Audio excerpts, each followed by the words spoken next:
Chapter 219. Half a month ago, the silver law of substitution was still a protective umbrella for the powerful and influential officials in Luoyang. Ever since Li Mu came to Luoyang, he put away the umbrella and used it as a weapon to whip them. The longer this law existed, the longer they would be threatened by Li Mu. After some discussion, they finally decided to abolish this law. Since this law could no longer be used by them, it could not be used by that damned Li Mu either. All along, those who opposed the abolition of the silver law of substitution were here. As long as they all agreed to abolish this law, there would be no more resistance. The Ministry of Justice had always been in charge of making and changing criminal laws. The Minister of Justice said, "I need to ask the two of you about this." At the back office of the Ministry of Justice, the Minister of Justice asked, "You want to abolish the silver law of substitution?" The Minister of Justice nodded and said, "The arrestor of Luoyang was ordered by the Commandant of Luoyang to do whatever he wanted with the silver law of substitution. He made Luoyang a mess. If this law is not abolished, the Ministry of Justice will become a joke in Luoyang." The Minister of Justice did not have a son. He did not care whether the silver law of substitution was abolished or not. He looked at the other person beside him and asked, "Assistant Minister Zhou, what do you think?" The Assistant Minister of Justice did not even raise his head and said, "It's a small matter. Let them decide." The Minister of Justice suddenly thought of something and said, "Assistant Minister Zhou, didn't you also advocate for reform and abolish the silver law of substitution?" The Assistant Minister of Justice raised his head and said, "Yes, I was young and fearless. I always wanted to do something for the court. Unfortunately, I was not as lucky as this arrestor." The Minister of Justice said, "His fearlessness is quite similar to Assistant Minister Zhou in the past. But it's good that this law is abolished. At least Luoyang will be less chaotic." The Minister of Justice just smiled and said, "The chaotic atmosphere in Luoyang is not just because of the silver law of substitution. I really want to see how far he can go." With the permission of the two officials, the Minister of Justice returned to his room on duty and began to think about abolishing the silver law of substitution. He had no choice but to make this decision. He felt very depressed, but there was nothing he could do. Li Mu had taken their path, leaving them with no other path to take, so they could only destroy it. 2 days later, Ziwei Hall. When the director of the Ministry of Justice brought up the memorial from the Shindu military captain Zhang Chun again, his attitude changed. He actually supported the idea of the court abolishing the use of silver in lieu of punishment, and changing it to a combination of silver and punishment. The Minister-Counselor of the Ministry of Revenue, the Director of the Ministry of Rights, and the Minister of Taichung Temple all stood out to support this idea. This action caused some of the people in the imperial court to drop their jaws. Every time someone brought up the idea of abolishing the punishment silver, these officials, led by the Director of the Ministry of Justice, would stand out to oppose it. Just half a month ago, they had righteously refuted the abolition of the substitutes in silver. How could they change their minds one after another after only half a month? Of course, there were also a portion of people who knew exactly what had happened in the past half a month. It was because these people supported the substitution silver method that their children were forced to hide at home by the constable of the Luoyang Yamen. This matter had become a joke in the Luoyang Yamen. These people had picked up a rock, but in the end, they had only smashed their own feet. In the hall, an imperial censor stood out and asked the Minister-Counselor of the Ministry of Revenue, "Lord Wei, didn't you say before that the substitutes in silver is an important source of income for the national treasury every year? The repair costs of the royal palace, the salaries of the officials, and the disaster relief funds for the various counties all come from here? Without the substitutes in silver, where will all this money come from?" Anyone could hear the mockery in the censor's words. The Minister-Counselor of the Ministry of Revenue said without blushing or skipping a beat, "Although the substitutes in silver has been abolished, in the future, if you break the law, you will be punished both with silver and punishment. Moreover, the amount of punishment will be higher than before. The worry of the Ministry of Revenue's income decreasing can be resolved." The censor then looked at the Director of the Ministry of Rights and asked, "The substitutes in silver system was established when the previous emperor was still alive. If it is so easily overturned, is it not disrespectful to the previous emperor?" This was what he had said in the court half a month ago. The director of the Ministry of Rights blushed, but quickly recovered. He said, "That was then and this is now. The court situation during the previous emperor's time is very different from now. We officials in the court cannot stick to the old ways. We must know how to be flexible. Only then can we better assist His Majesty in governing the country." The censor gave him a disdainful look, but did not say anything else. After all, the abolition of the substitutes in silver was beneficial to the people. A few words of mockery were enough. If they were forced into a corner, it might backfire. Behind the curtain, the young female official slowly said, "Does anyone have any objections to the abolition of the substitutes in silver?" There was complete silence in the hall. Even the officials who usually opposed the law had turned to support the abolition. Even if the others did not want to, they would not stand out and express their selfishness. After a moment, the young female official said, "Since no one objects, the Ministry of Justice will immediately abolish the law. From now on, anyone who breaks the law will not be able to use silver as a substitute." Luoyang Yamen. Mr. Mei held the imperial edict in his hand and read it aloud.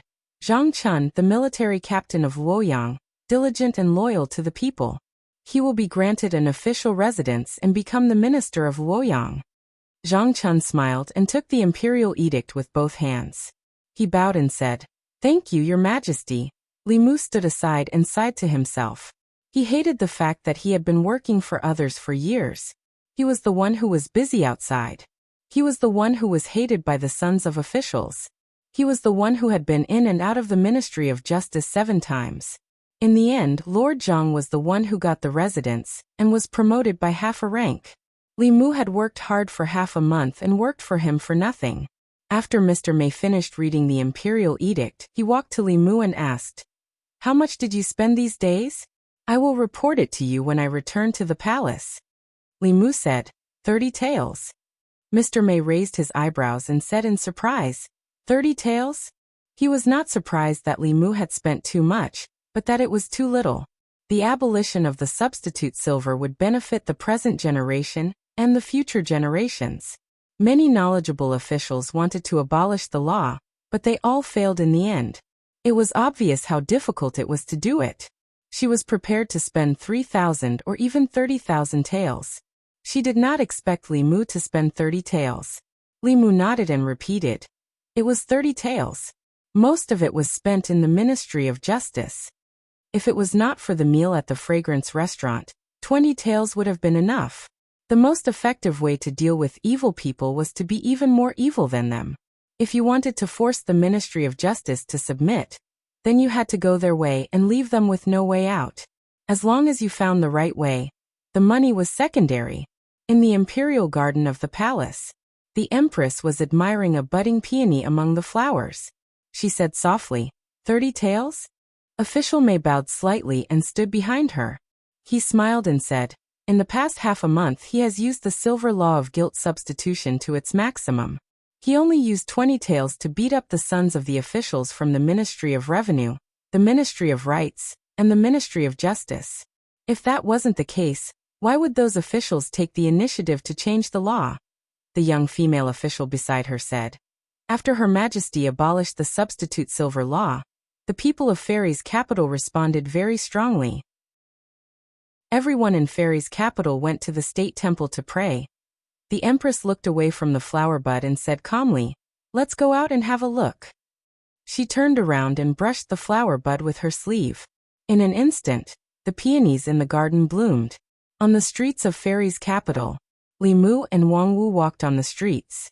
There were not many people on the streets that used to be bustling today. At this time, most of the people in Fairy's capital went to the state temple to pray. The substitute silver law had tortured the people for more than a decade, since the time of the previous emperor. Today it was finally abolished. The people of Fairy's capital were grateful for Her Majesty's benevolence, and went to the state temple to pray. This caused the idea of getting some telekinesis from the people to fail. However, although most of Li Mu's gains were stolen by Lord Li Mu because of the abolition of the substitute silver law, it was only for the imperial court. The people's trust in Li Mu would not decrease. This was all because of his punches on the streets of Fairy's capital. From afar, Li Mu saw a group of people coming from afar. They were all familiar faces to Li Mu. There was Wei Peng, the son of the vice director of the Ministry of Revenue, Zhu Tsong, the son of the director of the Ministry of Rights, Yang Xiao, the son of the director of the Ministry of Justice, and the grandson of the minister of Taichung Temple. For the past few days, Li Mu had been waiting for them on the street for a long time, but they refused to come out.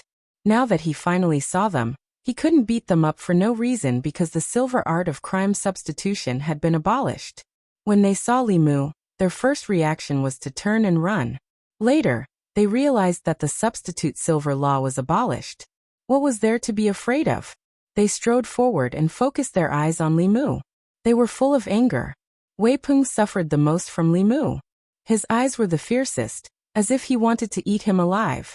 Even though the bailiffs from the Ministry of Justice didn't hit him hard, he was still bedridden at home for nearly half a month. During this period, there wasn't a moment when he didn't think about taking revenge on Li Mu and washing away the humiliation he suffered that day.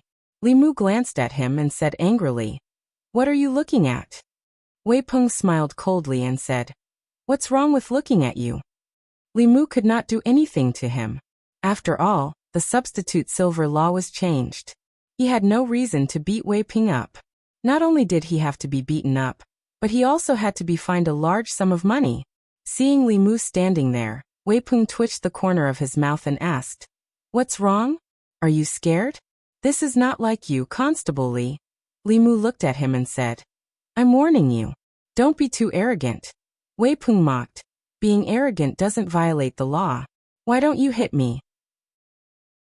Seeing that Li Mu still did not do anything, the mocking expression on his face became more obvious. He arrogantly moved closer to Li Mu's ear and said in a low voice, "Our matter is not over yet." Li Mu picked his ear and said, "What did you say? Speak louder. I can't hear you." Wei Peng raised his voice and said, "Our matter is not over yet." Li Mu looked at him and asked, "Are you threatening me?" Wei Peng laughed coldly and said, "So what if I'm threatening you? Is it against the law?" Everyone had mocking expressions. Only Yang Xiao, the son of the director of the Ministry of Justice, was stunned in place. In the next moment he said in shock, "Wei Peng, shut up." As the son of the director of the Ministry of Justice, he had a much deeper understanding of the laws of the Great Zhou than Wei Peng and the others. Using words or violence to threaten and intimidate an official of the imperial court was truly against the law. If the circumstances were minor, they would be detained for 5 days or less. If the circumstances were serious, they would be detained for 5 days or less and be fined money. Yang Xiao wanted to remind Wei Peng, but it was already too late. "You don't know, right? Threatening me is really against the law." Li Mu looked at Wei Peng and shook his head. "Let's go and sit in the yamen. In the future, remember to read more books. There's no harm." Chapter 220. Wei Peng and the other officials' ignorance of the law was outrageous. According to the laws of Great Zhou, threatening, insulting, and slandering others were not serious crimes. However, if they caused a certain degree of harm to the person involved, they would still be fined and imprisoned. Officials and bailiffs were all government officials. Threatening a government official was an additional crime. Li Mu had kindly taught Wei Peng this law. Wei Peng was still in disbelief. He looked at Yang Xiao and asked, "Is what he said true?" Yang Xiao nodded helplessly and said, "It's true." Wei Peng's face paled. He squeezed out a smile and said, "I was just joking." Li Mu's face darkened. He said, "Do I look like I'm joking with you?" Wei Peng turned and ran without hesitation. Just as he was about to leave, Yang Xiao grabbed his arm tightly. Wei Peng turned around and said angrily, "What are you doing?" Yang Xiao gritted his teeth and said, "You idiot. You can only be detained for 5 days if you threaten a government official. Resisting arrest and running away is not a matter of 5 days." Li Mu looked at him again. As expected of the son of the director of the Ministry of Justice, his awareness of the law was much stronger than Wei Peng's. Wei Peng stood there in a daze. His face was full of regret. Li Mu glanced at him and said, "What are you standing there for? Let's go." He held Wei Peng's arm behind his back, and walked toward the Luoyang Yamen. Yang Xiu looked at Zhu Tsong and said, "Isn't Minister Counselor Zhang of the Ministry of Rights also the Minister of Luoyang? Go and invite him. Maybe Wei Peng won't have to go to jail." Zhu Tsong shook his head and said, "It's no use. His Majesty just decreed that the Minister of Luoyang will be promoted to the Minister of Luoyang. Minister Counselor Zhang will no longer be the Minister of Luoyang." Yang Xiu sighed and said, "Then there's nothing we can do." A moment later, in the prison of the Luoyang Yamen, Wei Peng sat in the prison. His face was extremely pale. No one knew whether it was because of fear or anger. Yang Xiu looked at Wei Peng in the cell and said, "There's no other way. You caused trouble first. My father can't save you. I can only wrong you to stay here for a few days. If you need anything, I'll buy it for you." Wei Peng gritted his teeth and said, "I want a copy of the Law of Great Zhou." When Li Mu and Wang Wu walked on the streets again, the number of commoners on the streets had increased. He had only been in Fairy's capital for a month, but the feeling he got when he stood on the streets of Fairy's capital was completely different from before. When he first came to Luoyang, the people he met on this street did not help the elderly when they fell, nor did they help when they encountered injustice. Their gazes were indifferent and their expressions were numb. They were very wary of each other. Now Li Mu could no longer see much indifference and numbness on their faces. On the surface, the abolition of the silver of guilt law placed the officials and nobles of the divine capital on the same level as the common people. This was the first time in more than a decade that the people of the divine capital were united like never before. This was naturally beneficial to maintaining the stability of the country. It was also beneficial to Li Mu. Although he was not well known in Fairy's capital, there were still many people who could recognize him when he walked on the streets. As Li Mu walked, a steady stream of psyche power gathered on his body. If he did a few more good deeds that pleased the people, their trust in him would gradually turn into love and respect. This would allow his 7 emotions to be fulfilled. The shopkeeper of the noodle stall poked his head out of the shop and said to Li Mu, "Constable Li, would you like to sit down and have a bowl of noodles?" It was mealtime. This noodle stall was very tasty. The constables of the Yamen often patronized this stall. Li Mu sat down beside the stall and said, "2 bowls of noodles, please." The shopkeeper quickly brought out 2 bowls of steaming hot noodles from the shop and said, "I knew it. Constable Li must have a reason for beating up those officials' sons. Now that the silver of guilt law has finally been abolished, it's good that it was abolished. In the past, the law didn't even treat us common people as humans. Your arrival in Fairy's capital is truly a blessing for the people. Everyone is very grateful to you." Li Mu put down his chopsticks and said with a smile, "The person you should really be grateful to is Her Majesty. If it wasn't for Her Majesty, the silver of guilt law wouldn't have been abolished."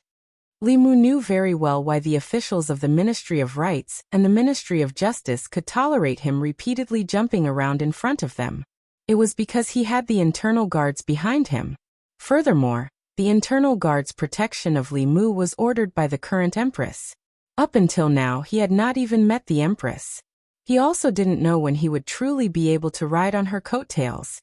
Compared to the empress, the temptation of a 28-year-old 7th realm powerhouse was even greater for Li Mu. The successive emperors of the Great Zhou had a different cultivation shortcut from any other cultivator. The wisp of emperors Qi nurtured in the imperial ancestral temple could create an upper realm powerhouse for the imperial family.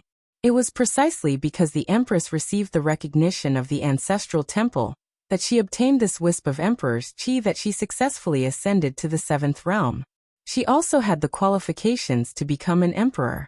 Li Mu, who was eating noodles beside the noodle stall, didn't see the 3 figures standing behind him. It wasn't just him. None of the passers-by on the street saw them. Seeing that there was no one around, the shopkeeper of the noodle stall said, 3 years ago, when Her Majesty just ascended to the throne, there was still a lot of criticism in Fairy's capital. However, everyone has to admit that in these 3 years, everyone's lives have been much better than before. Speaking of which, I've even seen Her Majesty once," Li Mu said in surprise. "You've seen Her Majesty?" The shopkeeper nodded and said, "I've seen her before. However, at that time, Her Majesty wasn't Her Majesty, nor was she the crown princess. She even ate noodles at my place. At that time I never would have thought that she would become Her Majesty the Empress. Wang Wu finished his soup and put down the bowl. He said with disdain, "Stop bragging. When Her Majesty wasn't the crown princess, she was still the Zhou clan's legitimate daughter. Why would she come here to eat noodles?" The shopkeeper glanced at him and said, "Believe it or not."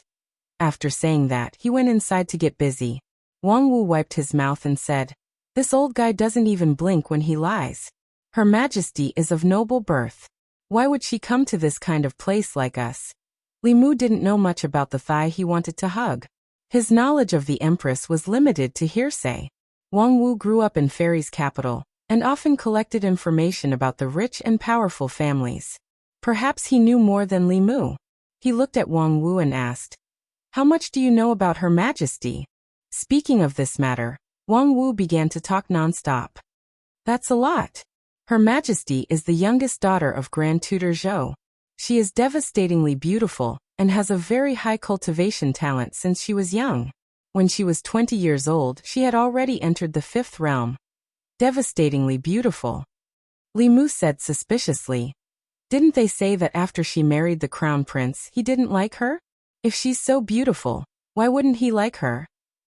In Li Mu's subconscious mind, although the Empress' cultivation was high, she shouldn't be that beautiful. Otherwise, why would she still be a virgin when she became the Empress? If it wasn't because she was too ugly, then the rumors were wrong. Wang Wu looked around and said in a low voice, "Boss, I don't know. The crown prince likes men. This isn't a secret in Fairy's capital." Li Mu was stunned. He also lowered his voice and gossiped.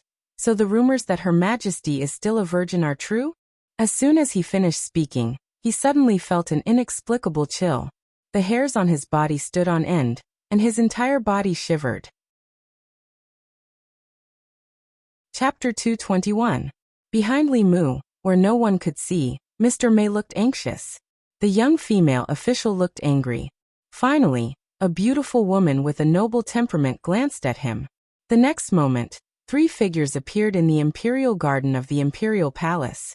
The young female official's face was livid. She said coldly, "This person is audacious. How dare he criticize Her Majesty behind her back? I'll put him in the internal guard prison right now." Mr. Mei opened his mouth. He wanted to plead for Li Mu, but he didn't know what to say. Criticizing Her Majesty behind her back was a serious crime if she wanted to punish him. The beautiful woman's expression was calm. She didn't seem angry. She said lightly, "Forget it. He just made a great contribution to abolishing the act of substitution. If he is imprisoned, how will he explain it to the people? Since he has contributed to the great Zhou, I'll spare him this time." Since the Empress had spoken, the young female official couldn't say anything else. Mr. Mei breathed a sigh of relief. He said, "Your Majesty is merciful." The Empress said, "You can leave now. I want to admire the flowers alone." The Empress spoke again. The 2 of them bowed and said, "We'll leave now." The 2 of them turned and walked out of the imperial garden. In the imperial garden, the graceful and noble temperament of the beautiful woman was gone. Her pretty face was cold. She stomped her feet and gritted her teeth. "I'm so angry." The next moment, her figure disappeared again. Li Mu returned to the yamen and went home with Xiaobai. There were many versions of the gossip about the Empress in Luoyang. However, she lived in the depths of the imperial palace for a long time. Even when she went to court, there would be a curtain blocking her. Even the ministers of the court had never seen her face. Therefore, Li Mu had no way of knowing whether she was tall or short, fat or thin, beautiful or ugly. However, Li Mu didn't care about that. As long as she had money and power and could provide him with cultivation resources, it was fine. When he returned home, Li Mu checked the formation he had set up. He didn't find any signs of it being invaded. He had offended too many people this time around. Just in case, it was better for him to find some time to buy some materials to reinforce the formation and raise its prowess to another level. After all, the divine capital wasn't like the North County. A Jushin cultivator was already considered a strong cultivator in the North County, but in the divine capital, he was just an ordinary follower of the officials. Only in the middle realm would the situation improve. There were still very few cultivators in the 6th realm. At this level, breaking through to the upper 3 realms was often the only goal they pursued. It was very difficult for the imperial court to use them. The 5th realm was the cornerstone of the imperial court, but they were not people that the minor officials Li Mu had offended could order about. He only needed to increase the power of the formation by 1 level, so that it could trap a 4th level cultivator. As Li Mu was thinking this, he suddenly tripped and lost his balance, falling to the ground. Xiao Bai froze for a moment, then immediately ran over and helped Li Mu up. Li Mu patted the dust off his clothes and looked back. The place he had just walked through was flat, and there were no potholes. How did he trip? After cultivating for so long, Li Mu's agility and reflexes were dozens of times higher than before, but he didn't react at all just now. He scratched his head in bewilderment and continued to walk forward. Bang!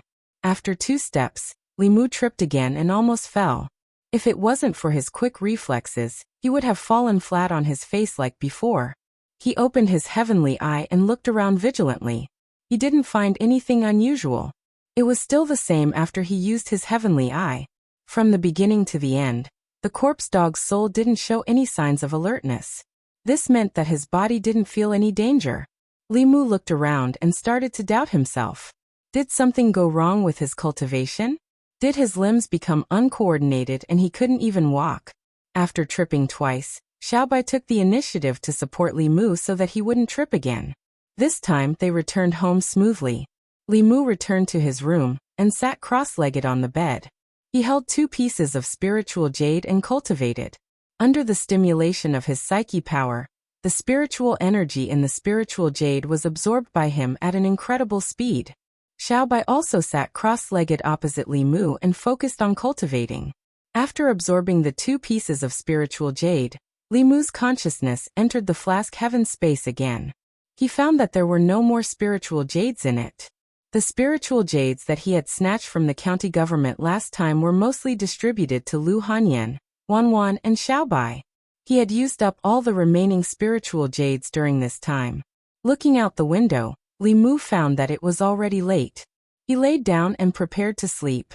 Xiao Bai crawled over from the end of the bed and lay down quietly beside Li Mu.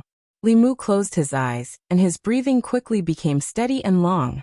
In his sleep, a thick white fog suddenly appeared in front of Li Mu's eyes. A dream? Li Mu stood in the white fog and clearly realized this. A cultivator refined his 3 spiritual and 7 physical souls. His consciousness and body were all under his control. It had been a long time since he dreamt of his own accord. The fog in front of him surged. Li Mu saw a pavilion appear in the fog. There seemed to be a figure in the pavilion. He slowly walked towards the pavilion. Dreams reflected one's subconscious. Li Mu was very curious about what was in his subconscious. When he approached the pavilion, he could vaguely see the figure in the pavilion. It seemed to be a woman. However, Li Mu couldn't see clearly because of the fog. As Li Mu approached, the woman in the fog in the pavilion slowly turned her head. Li Mu thought that he would see Lu Hanyan, Li Qing, or Wanwan in his dream. However, when the woman turned around, Li Mu saw an unfamiliar woman. The woman had black hair that cascaded down like a waterfall. She had willowy eyebrows and watery eyes. She exuded a holy and noble aura. She was extremely beautiful and didn't pale in comparison to Xiao Bai. Facing Xiao Bai every day, Li Mu wasn't that surprised by her beauty. He was just a little puzzled. Why would an unfamiliar woman appear in his dream? Could it be that he subconsciously wanted to have a beautiful encounter with her in God's capital behind Lu Hanyan's back?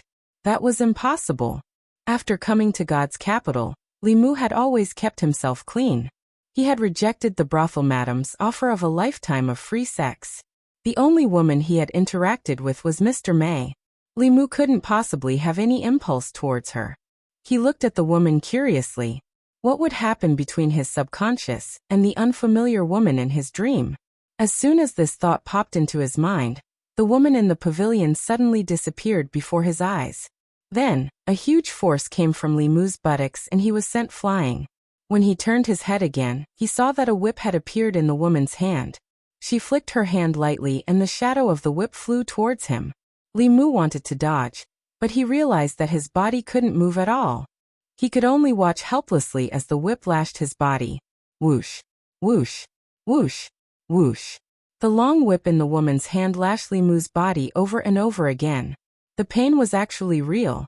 Although it wasn't unbearable, Li Mu's heart was filled with shame. Why would he have such a dream of being lashed by a strange woman with a whip? At this moment, Li Mu even suspected that he had some strange tendencies in his heart. In the dream, the woman waved the whip angrily, causing a few more whip shadows to appear. In the room, Li Mu suddenly jumped up from the bed. He opened his eyes and panted heavily. Xiao Bai crawled up and looked at him worriedly. "Benefactor, what's wrong?" she asked. Li Mu looked at his surroundings and came back to his senses after a long while. He shook his head and said, "It's nothing. I just had a dream." He lowered his head and looked at his body. There were no injuries or pain. The dream just now had been so real that he couldn't tell whether it was a dream or not. Fortunately, it was just a false alarm. After waking up, Li Mu had a deep self-doubt. Why would there be such a thing in his subconscious? Could it be that he had awakened a certain attribute in his heart after witnessing others being beaten? Li Mu heaved a sigh of relief and patted his chest. He stopped his wild thoughts and lay down again. After having such a nightmare, his energy was somewhat overdrawn. After lying down, he quickly fell asleep again. The next moment, the familiar fog appeared before his eyes again. The beautiful woman stood in the fog and looked coldly at Li Mu. She said coldly, "You still dare to come back?" Li Mu's body stiffened. He saw several whip shadows coming at him again. Chapter 222. As soon as he closed his eyes, he saw the familiar woman and the familiar shadow of the whip again. Li Mu was dumbfounded. How could one continue to dream? He seriously suspected that something had gone wrong with his cultivation, and that he had encountered a nightmare or inner demon. At this moment, Li Mu felt as if he had been suppressed by a ghost. His body on the bed could not move, and his body in the dream could not move either. He could only watch helplessly as the whip landed on his body, bringing him a wave of burning pain. Even though he knew that he would not be hurt in reality, he was still angry and humiliated. In his own dream, he was actually bullied by a wild woman who came out of nowhere. Who could tolerate this? Although his body could not move, his mind was not restricted. This was his dream. Everything in the dream was under Li Mu's control. However, even though he was in a dream, he still needed to be extremely calm to be able to completely control the dream.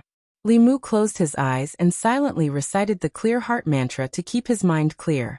After a while, he opened his eyes again. Boom! A bolt of white lightning descended from the sky and struck the woman's head. Everything in the dream was an illusion. Even though the woman was extremely beautiful, Li Mu did not show any mercy when he destroyed her. The woman only raised her head to look, and the white thunderbolt collapsed instantly. Li Mu was dumbfounded again. Just now, the woman had taken away his control of the dream. Whose dream was this? Li Mu was unwilling to admit defeat. The thunderbolt in the fog exploded again, but this time, the white thunderbolt turned purple. It was the advanced purple heaven thunderbolt. The woman did not even raise her head. She only waved her sleeve, and the purple thunderbolt collapsed again. Li Mu imagined again that a flying sword appeared in the fog. The flying sword split into 2, then 4, and finally thousands of sword shadows slashed at the woman. The woman gently raised her hand. The fog behind her surged and turned into a white fog hand, wiping away the sword shadows. After erasing the sword shadow, the white misty hand did not disappear. Instead, it reached forward and grabbed Li Mu. Then the misty hand suddenly turned into several thick tentacles and bound Li Mu's limbs. Li Mu's whole body was spread out in the air. The shadow of a whip appeared in front of his eyes again. Who? On the bed, Li Mu's body bounced up again. His whole body was drenched in cold sweat. His breathing was rapid, and the lingering fear in his heart had not disappeared. Xiao Bai got up from beside him and gently patted his back. She asked worriedly, "Benefactor, did you have a nightmare again?" "What the hell?" Li Mu touched his chest and could feel his heart beating violently in his chest. That dream was so real, It was as if he had really been ravaged by that woman in the dream. Not only did he have nightmares, he even had nightmares consecutively. Li Mu's expression changed slightly as he muttered, "Could it be that I've really encountered my inner demons?" Inner demons were something that almost every cultivator would encounter in the process of cultivation. They were the flaws and obstacles in a cultivator's mind, consciousness, and psychology. Hatred, greed, delusion, lust, obsession, and delusion could all lead to the creation of inner demons. With inner demons, one's cultivation would stagnate in the short term. In the serious case, one would go berserk and even be in danger of losing one's life. For example, Li Qing, a cultivator who had cultivated bit by bit and painstakingly, had an unusually strong mind. Even if inner demons appeared, they could easily overcome them. Because of his special constitution and sufficient resources, Li Mu's cultivation speed was far beyond the reach of most cultivators. The training and improvement of his mind could not keep up with the growth of his dermic powers. This was something that could not be avoided. Therefore, he had always been worried about inner demons. Many cultivators ended up as lunatics because they could not overcome their inner demons. Li Mu felt that he might have encountered his inner demons. The forms of inner demons were ever-changing. Everyone's inner demons were different. They were formed from the flaws and obstacles in a cultivator's mind. The woman in his dream was so violent. Was it because he had taken the initiative to find trouble and beat up so many nobles in the immortals' capital? Was that why such a violent inner demon had appeared? Li Mu could not be sure if this was a coincidence. He lay down again and closed his eyes. In the fog, the woman held the whip in one hand and looked coldly at Li Mu. Again. Li Mu looked at her with grief and anger and left the dream. He sat on the bed with a gloomy expression. The first time was an accident, the second time was a coincidence, but the third time could not be explained by accident or coincidence. He might have really encountered his inner demons. It was not an illusion, but Li Mu's own dream. The woman in his dream was also a figment of his subconscious mind. Even Li Mu himself could not control it.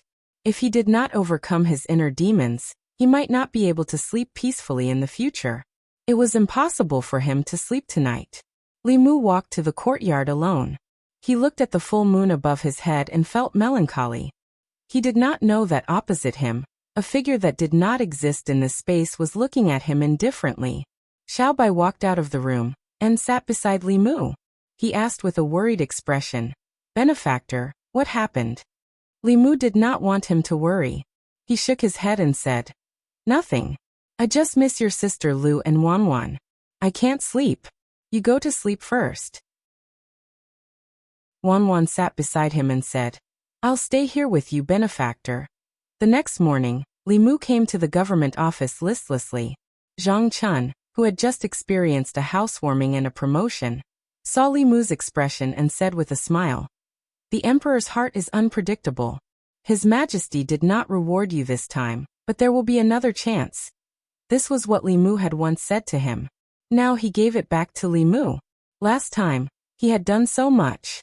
In the end, the emperor only rewarded Li Mu. This time, from beginning to end, it was Li Mu who did all the work. In the end, he was the one who was promoted and moved. Zhang Chun finally felt a little better. Although the emperor had only rewarded him with 2 rooms, far from being able to compare to Li Mu's 5 rooms, it was enough for their family. His daughter had her own courtyard. He finally did not have to worry that his daughter, who was separated by a wall, would hear him and his wife at night. Last night he was happy until midnight. When he woke up in the morning, he felt refreshed. On the other hand, Li Mu must not have slept well last night. In reality, Li Mu did not sleep at all last night. As soon as he closed his eyes, his inner demons would take the opportunity to invade. Last night, he had been ravaged by that woman 8 times in his dreams. His entire person was about to collapse. After arriving at the government office, Li Mu returned to his courtyard at the back of the government office and tried to fall asleep again. This time he fell asleep quickly. Moreover, the woman did not appear. Li Mu was slightly happy. He tried a few more times, but the woman still did not appear. He let out a long sigh of relief. Perhaps the inner demons did not appear every time. If he had that kind of nightmare every time he fell asleep, He was afraid that his entire person would collapse. Feeling a familiar aura appear in the courtyard, Li Mu got out of bed and walked into the courtyard. He asked, "Sister May, what's the matter?" Mr. May said, "Nothing. I'm just here to see you." Li Mu said regretfully, "I thought the emperor finally remembered and was ready to reward me." Mr. May glanced at him and said, "Hasn't the emperor rewarded you enough? What else do you want?" Thinking of the 2 Earth-class magic treasures and the 5-sectioned house, Li Mu did not say anything in the end. Even if the substitute silver was abolished, he had contributed the most but did not receive a reward. However, the reward before was enough to cover all his contributions. Mr. May pretended to look away from him casually and said, "The emperor is the ruler. You are the subject. You have to be more respectful to the emperor." Li Mu felt strange and said, "I have never seen the emperor. How can I respect the emperor?" Mr. May said, "What I mean is that you cannot be disrespectful to the emperor in private. You also cannot criticize the emperor. You have to protect the emperor." Li Mu thought about it. Although he was a little gossipy about the current empress, he still respected her and had always protected her. He did all these things and risked further offending the old party, because he wanted the empress to win more people's hearts. The streets of Luoyang were empty, and the people rushed to worship the state temple. Wasn't that his protection of the empress? Nevin was the empress's guard, so he should know her well. Li Mu's gossipy heart was ignited again. He asked Mr. May, "Sister May, you are always with the emperor. You should know her well. What kind of person is the emperor?" Mr. May stared at him and said, "Have you forgotten what I just said?" Li Mu explained, "I am just taking precautions. I am afraid that I don't know enough about the emperor. If I do something in the future that offends the emperor..." Mr. May said, "Don't worry. The emperor's kindness and generosity are far beyond your imagination. Even if you offend her, she won't care." Chapter 223. Li Mu had no doubt that the empress was benevolent. Although she hadn't been on the throne for long, she had always been benevolent when she was on the throne. She would often consider the people's feelings. In the case of the evil spirit in Ruyang County, the county magistrate's family had been slaughtered. She didn't follow the usual rules, but followed the people's wishes and pardoned Xiaoyu. However, Li Mu didn't really believe that she was magnanimous. Women were creatures that held grudges. This had nothing to do with their identity, personality, or position. Lu Hanyan wouldn't sleep with Li Mu that day because he said the wrong thing. Li Qing would also find a random reason to make Zhang Shan patrol the streets for 3 days, because of his blabbering. The empress had a high position and power, but she was only 28 years old. Although women at this age could be considered mature, their hearts often hadn't changed from that of a young girl. On the other hand, young girls were fickle and calculative. They were often not magnanimous. Of course, whether or not the empress was magnanimous didn't have much to do with Li Mu. He was a firm supporter of the empress. He would only protect her and wouldn't take the initiative to offend her. Mr. May and Li Mu had a strange conversation, and then left the government office. Li Mu was confused. He felt that there was a hidden meaning in her words, but he couldn't figure out what exactly she meant. Li Mu stopped guessing. In order to confirm whether or not what happened last night was an accident, he forced himself to sleep again. He tried countless times in the morning, but that woman didn't appear even once. Li Mu finally felt relieved. Until now, the cultivation world only knew a little about inner demons. Some people's inner demons didn't take form. It was just a kind of emotion. This kind of emotion would make people unable to calm down and hinder cultivation. This was the lowest level of inner demons. High-level inner demons could affect the owner's personality and even spiritual wisdom. Some cultivators with weak wills would be invaded by inner demons and lose their spiritual wisdom. They would completely fall into the demonic path. High-level inner demons could even manifest another personality and fight with the cultivator for control of the body. Li Mu was worried that he would encounter such inner demons. However, it was strange that the inner demon formed in his subconscious was a woman and had such a special fetish. In his dream, that woman was terrifyingly powerful. Li Mu couldn't defeat her at all. Fortunately, she didn't appear after last night. Li Mu planned to observe her for a few more days. If she didn't appear in the next few days, it would mean that last night was just a coincidence. 3 days later, in the morning, Li Mu was holding on to Xiaobai. Stroking White Yi's smooth fur, Li Mu's heart was completely at ease. In these 3 days, the woman in his dream didn't appear. Once an inner demon was born, it would be uncontrollable. After 3 days of peace, it was almost certain that the series of dreams that night were not because of an inner demon. Although Li Mu didn't know the specific reason, as long as it wasn't because of his inner demons, everything was fine. He came to the county yamen in high spirits. Zhang Chun looked at him in surprise and asked, "What happy event did you encounter? Why are you so happy?" Li Mu said, "I slept well, so of course I'm in good spirits." Zhang Chun nodded and said, "That's right. It's more comfortable to sleep in a big house. If you have time, come to my house for tea." Li Mu waved his hand and said, "Next time when I have the chance." Hearing him mention a big house, Li Mu's heart began to ache again. This was a classic example of someone who took advantage of others, but didn't want to admit it. Commandant Zhang, no, it should be Prefect Zhang now, was flush with success these days.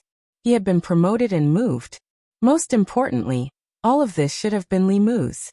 He had very well taken revenge for the suffering and exhaustion he had suffered that day. In the end, Li Mu enjoyed the fruits of his labor. Li Mu didn't want to see Zhang Chun. He walked into a room and asked Wang Wu, "How has Wei Peng been in prison these days? Did he cause any trouble?" Today was the last day Wei Peng was released from prison. Li Mu had been worried about his empress, and had almost forgotten about him. "No." Wang Wu shook his head and said, "He's been reading books in prison." Li Mu was surprised and asked, "Reading books? What books?" Wang Wu said, after he went in, he had Yang Xiu give him a copy of the Laws of Great Zhou. These days, other than eating and sleeping, he's been reading books. One wasn't afraid of hooligans being bold or cultured. One was afraid of hooligans being bold, cultured, and understanding of the law. After Wei Peng had suffered a few losses at Li Mu's hands, he seemed to have learned his lesson and decided to use the law to defeat the law. If he really was familiar with the laws of Great Zhou, perhaps he really could cause some trouble for Li Mu. At the very least, it wouldn't be so easy for him to fish next time. This was a matter for the future. Li Mu didn't care about Wei Peng anymore. He walked out of the government office and patrolled the streets. As a constable, patrolling wasn't Li Mu's responsibility. However, for the sake of psychokinesis, he would do such a small thing himself. The people still greeted him warmly, but there was very little psychokinesis left in their bodies.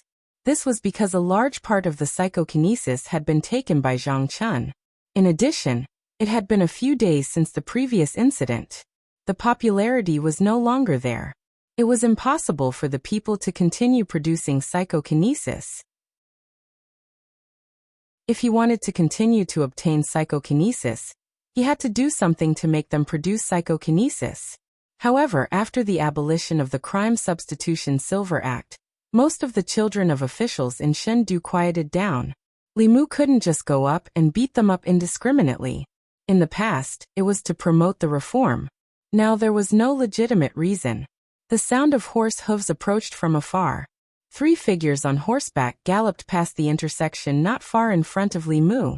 After the abolition of the Crime Substitution Silver Act, very few people rode on horses on the streets. Li Mu had seen this person once. It was the Zhou clan's descendant that Wang Wu had advised Li Mu not to provoke. The people pointed in the direction that the Zhou clan's descendant had left and discussed animatedly. Li Mu thought for a moment and chased after them with large strides. It wasn't easy to obtain the psychokinesis of the people. The more others didn't dare to do it, the more he wanted to do it. Li Mu had just reached the end of the street when he suddenly heard an uproar in front of him. It was mixed with the cries of the people. Li Mu's expression changed. He quickly ran toward the crowd in front of him. The Zhou clan's descendant was still riding on his horse. There was a long trail of blood on the street in front of the horse. A few feet in front of him, a figure lay on the ground. It was an old man. His chest was caved in as he lay on the ground, no longer breathing. Golden light surged in Li Mu's eyes. He did not discover the old man's 3 souls. There was only a faint wisp of soul power floating above the old man's corpse. He was already dead. The 7 physical souls were still present, but the 3 souls were already scattered. The 3 souls of mortals would gradually weaken with illness and age. At the end of their lives, they would no longer be able to turn into Een spirits. Only those who had an extremely strong obsession and resentment when they were alive would have the possibility of turning into Een spirits if they died a wrongful death. The people surrounded the old man from afar and shook their heads in pity as they looked at him lying on the street. When the 3 of them rode over, the passers-by all dodged. The old man was old and his legs were inconvenient.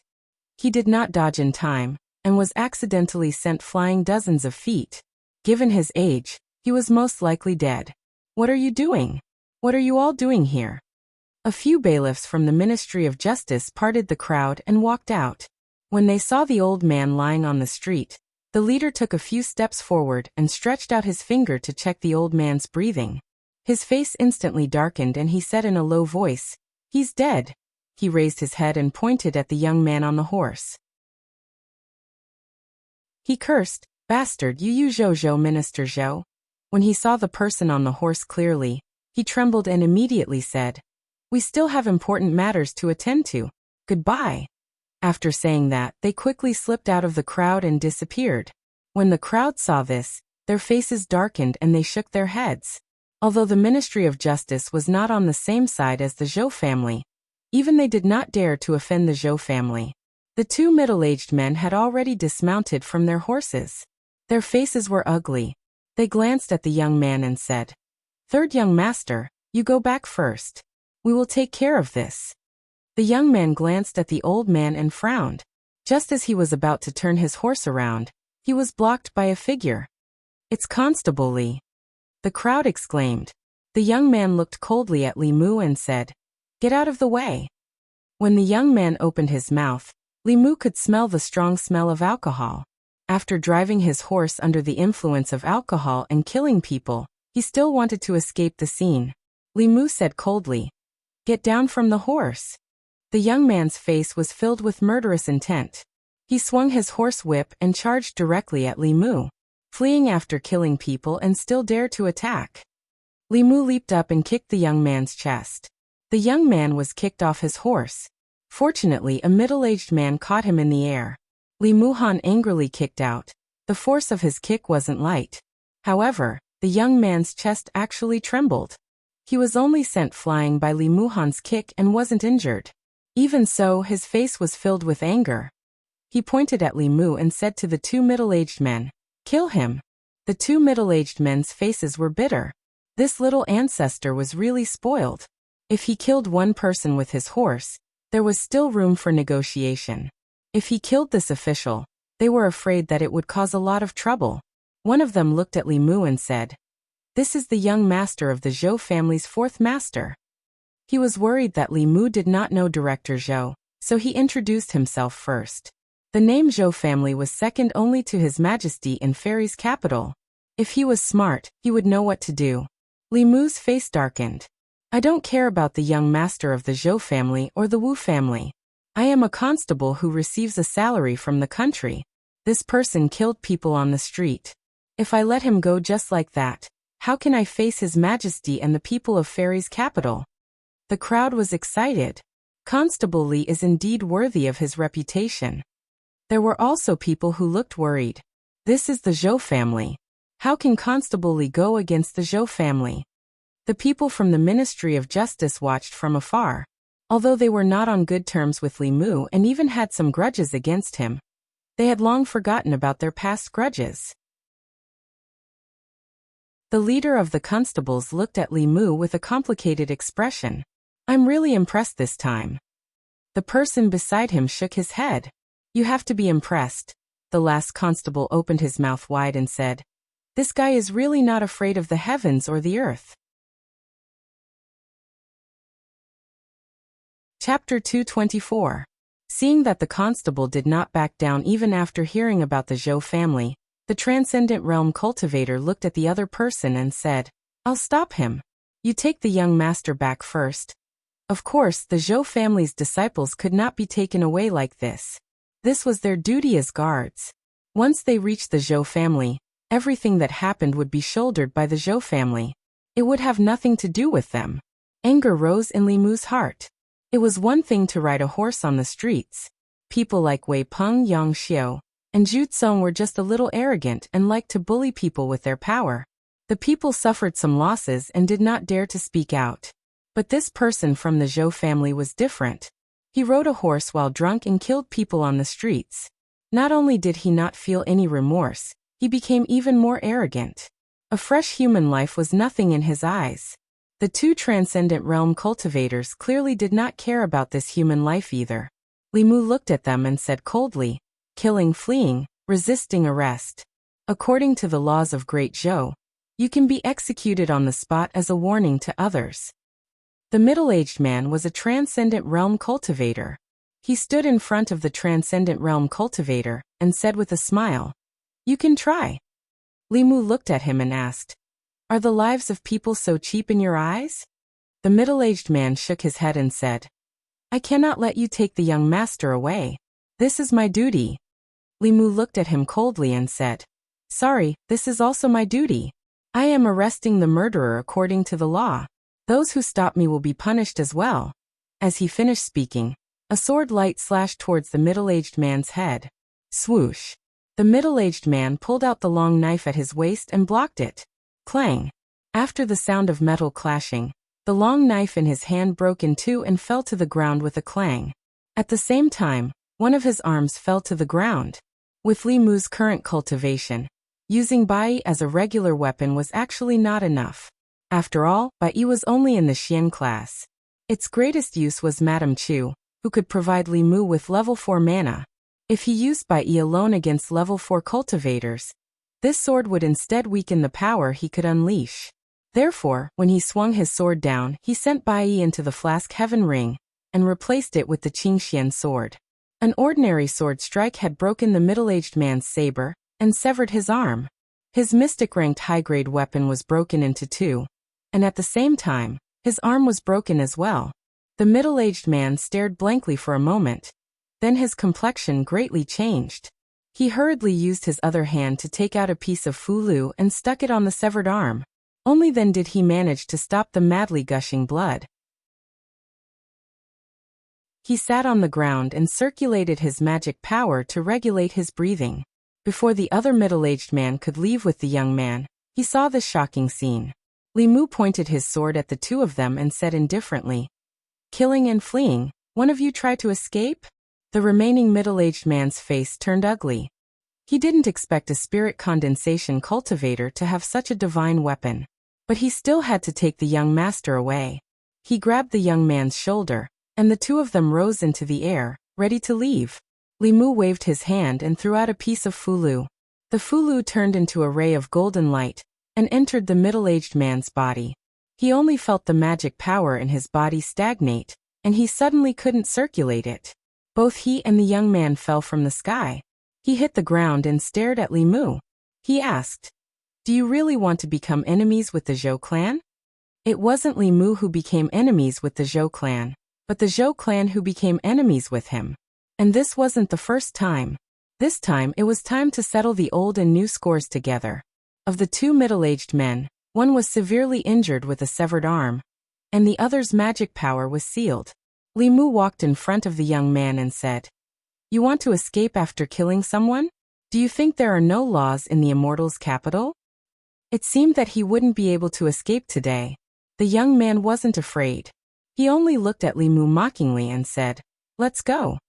He didn't have anything on him. Li Mu looked at the bailiffs from the Ministry of Justice who were hiding in the distance. He saw one of them holding a metal chain and said from afar, "Lend me your metal chain." The bailiffs looked around, threw the metal chain on the ground, and silently retreated. Li Mu waved his hand, and the metal chain flew into his hand. He tied up Zhou Chu and walked to the old man who was hit. He sighed and looked around. He asked, "Who is willing to help me carry the old man's body to the county yamen?" The crowd was in a commotion. Soon a man stood out and said, "Constable Li, I'll do it." Li Mu saluted him. "Thank you." The man grinned and said, "It's my duty." Li Mu held the metal chain in his hand as if he was leading a dog. Zhou Chu followed behind him. The two middle-aged men followed closely behind him. Wherever they went, the streets were in an uproar. Why did that man lose an arm? It's so scary. Isn't that young Master Zhou of the Zhou family? Why is he chained up? What crime did he commit? Does it matter what crime he committed? What matters is who dared to arrest him. Didn't you see? The one holding the chain is Constable Li. Other than Constable Li, who else in Luoyang would dare to do such a thing? This is going to be a big show. It's the Zhou family. Show my ass. I'm worried about Constable Li. If something happens to him, who will redress the grievances of the people of Luoyang? At the entrance of Luoyang Yamen, Wei Peng was greeted by Yang Xiu and Zhu Kong. After 5 days in prison, he looked haggard. His hair was messy, his eye sockets were dark, and his beard was unshaven. However, he was in high spirits. He held a thick copy of the Great Zhou Law in his arms and said regretfully, "If I had known this earlier, I wouldn't have suffered so many losses at the hands of Li Mu." Yang Xiu looked at him and asked, "What do you plan to do next?" Wei Peng looked around and said, "I'm not done with him yet. I'm going to." Before he could finish, he suddenly saw a group of people walking toward the yamen. The one walking in front was Li Mu, whom he had been thinking about day and night for the past 5 days. At this moment, Li Mu's face was gloomy and murderous. He held a metal chain in his hand. A person was tied up behind the chain. Wei Peng recognized him at a glance. He was Zhou Chu of the Zhou family. This was the kind of person he usually met on the streets and needed to avoid. But now, Zhou Chu was being chained up by Li Mu like a dog. Beside Zhou Chu were his 2 bodyguards. One of them had a broken arm, and half his body was dyed red with blood. The glaring red color made Wei Peng dizzy. Yang Xiu's attention was on Wei Peng, and did not see this scene. He asked curiously, "What are you going to do?" Wei Peng swallowed and said, "I'm going to study the Great Zhou Law carefully after I go back. I think we were wrong in the past. I must be a law-abiding person in the future." Yang Xiu was stunned. He thought he was hallucinating. In the next moment he seemed to have realized something, and he looked forward. He was startled when he saw Li Mu walking towards him with an iron chain that had Zhou Chu tied to it. Wei Peng and the other 2 blocked the yamen door. Li Mu said in a deep voice, "Move." Before Yang Xiu could react, he was pulled away by Wei Peng and the other 2. Li Mu brought Zhou Chu and the other 2 in. They could still smell the pungent smell of blood. Yang Xiu said in disbelief, "Am I seeing things?" Li Mu caught Zhou Chu. Zhu Tsong swallowed and said, "You're not seeing things. That's Zhou Chu." Yang Xiu was still in disbelief. Although Zhou Chu was not a direct descendant of the Zhou clan, he was one of the most difficult people to provoke among the Zhou clan disciples. He was the kind of person that no one dared to look at when walking on the streets. He murmured, "Catching Zhou Chu? Is he crazy?" Wei Peng's face was a little pale. He said, "This person doesn't want to live. We'd better not provoke him in the future." At the back of the yamen, Zhang Chun was tasting tea. For the past 2 days he had been in a very good mood, especially when he saw Li Mu's gloomy expression. He had to let him have a taste of the bitterness in his heart at that time. Thinking like this in his heart, when he saw Li Mu walk in with a cold face, the smile on his face became bigger. He said, "Li Mu, sit down and have a cup of tea." Li Mu said, "No, there's a murder case that needs to be heard by Darren." "What?" Zhang Chun immediately lost the mood to drink tea. He stood up and asked solemnly, "What kind of case?" Li Mu said briefly, "Someone was drunk and rode a horse on the street. An old man was killed. I have brought him back. Darren needs to deal with him." Zhang Chun strode to the front of the yamen and said angrily, "Outrageous, who is so bold?" Li Mu said, "Zhou family Zhou Chu." Zhang Chun's footsteps stopped. His face was a little pale. He turned back and asked, "Which Zhou family?" Li Mu looked at him and said, "There's no doubt. It's the Zhou family that Darren is thinking of." Zhang Chun's body swayed. He held the wall to steady himself. He looked at Li Mu and said angrily, "I just took advantage of you a little. Do you have to treat me like this?" Chapter 225. Zhang Chun looked at Li Mu and felt like he had nothing to live for. He had just offended some of the officials in the old party, and was even labeled as a member of the new party. In the blink of an eye, Li Mu had captured the Zhou family members. The Zhou family was the core of the new party. All the officials in the new party had to rely on the Zhou family for survival. Now in the vast Luoyang, there was no place for Zhang Chun in the old party or the new party. He knew that the residence given to him by His Majesty was not for nothing. What he owed now, he would have to pay it back one day.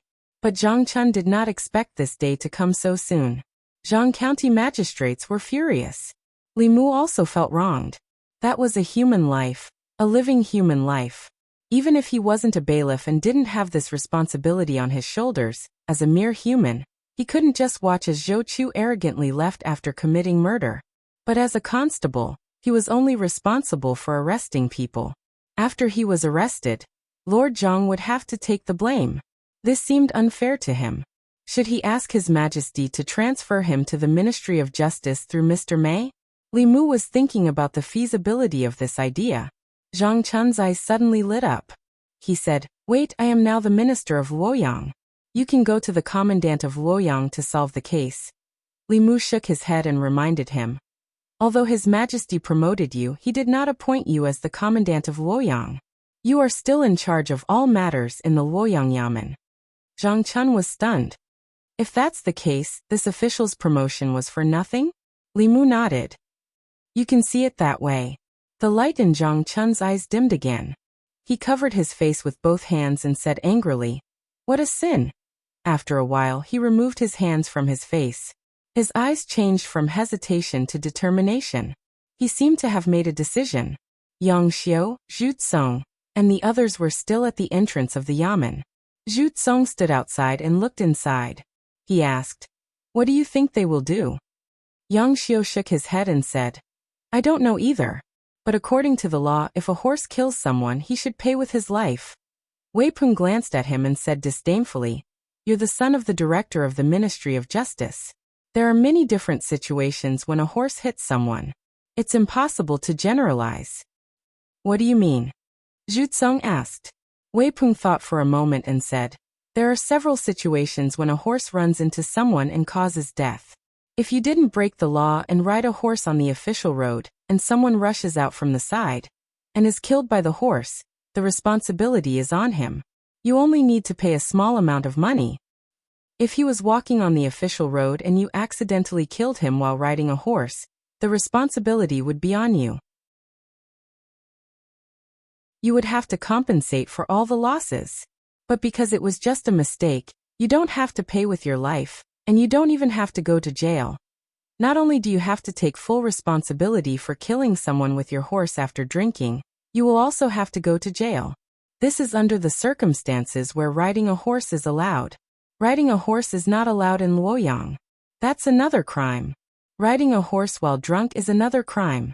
Murder and escape is another crime. Resisting arrest is another crime." Wei Peng flipped open the law of Great Zhou in his hand and said, "What Zhou Chu did was extremely bad.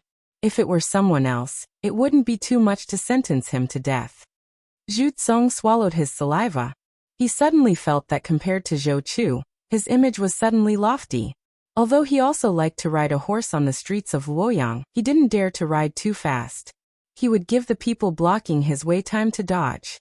He just wanted to show off and didn't want to kill someone. Wei Peng walked into the yard of the Yamen and said, "Let's see what they will do." In the court of the Luoyang Yamen, the old man's body was lying flat on the ground. After the coroner of the Yamen examined the injuries, he said, "Your Honor, the victim's sternum is all broken. He died from the collision." Zhang Chun looked at the old man and closed his eyes. After a while, he slowly opened them and looked at Zhou Chu. He said, "Offender Zhou Chu, you broke the law by riding a horse while drunk on the streets of Luoyang and killed an innocent old man. On the way to escape, you resisted arrest. Countless people on the streets witnessed it. Do you plead guilty?" Zhou Chu had sobered up. He looked at him indifferently and said, "I plead guilty." "It's good that you plead guilty." Zhang Chun sat back in the main seat and said, "According to the law of Great Zhou, Book 5, Article 13, if you break the law by riding a horse on the streets of Luoyang and cause serious injury or death, you will be sentenced to more than 10 years in prison. You rode a horse while drunk and attempted to escape after killing someone. You also ordered your subordinates to attack the yamen arresters of Luoyang. The circumstances are extremely bad and have caused serious consequences. I sentence you to be executed and immediately sent to the Ministry of Justice for review. Zhou Chu shrugged and said indifferently, as long as you like it. Zhang Chun said, men, throw these 3 into prison first. 2 yamen runners walked over with fear on their faces. Zhou Chu looked at them with disdain and said, where's the prison? I'll walk by myself. Seeing Zhou Chu being taken away without fear, Li Mu did not feel relieved. This was because he knew that this was not the end, but only the beginning.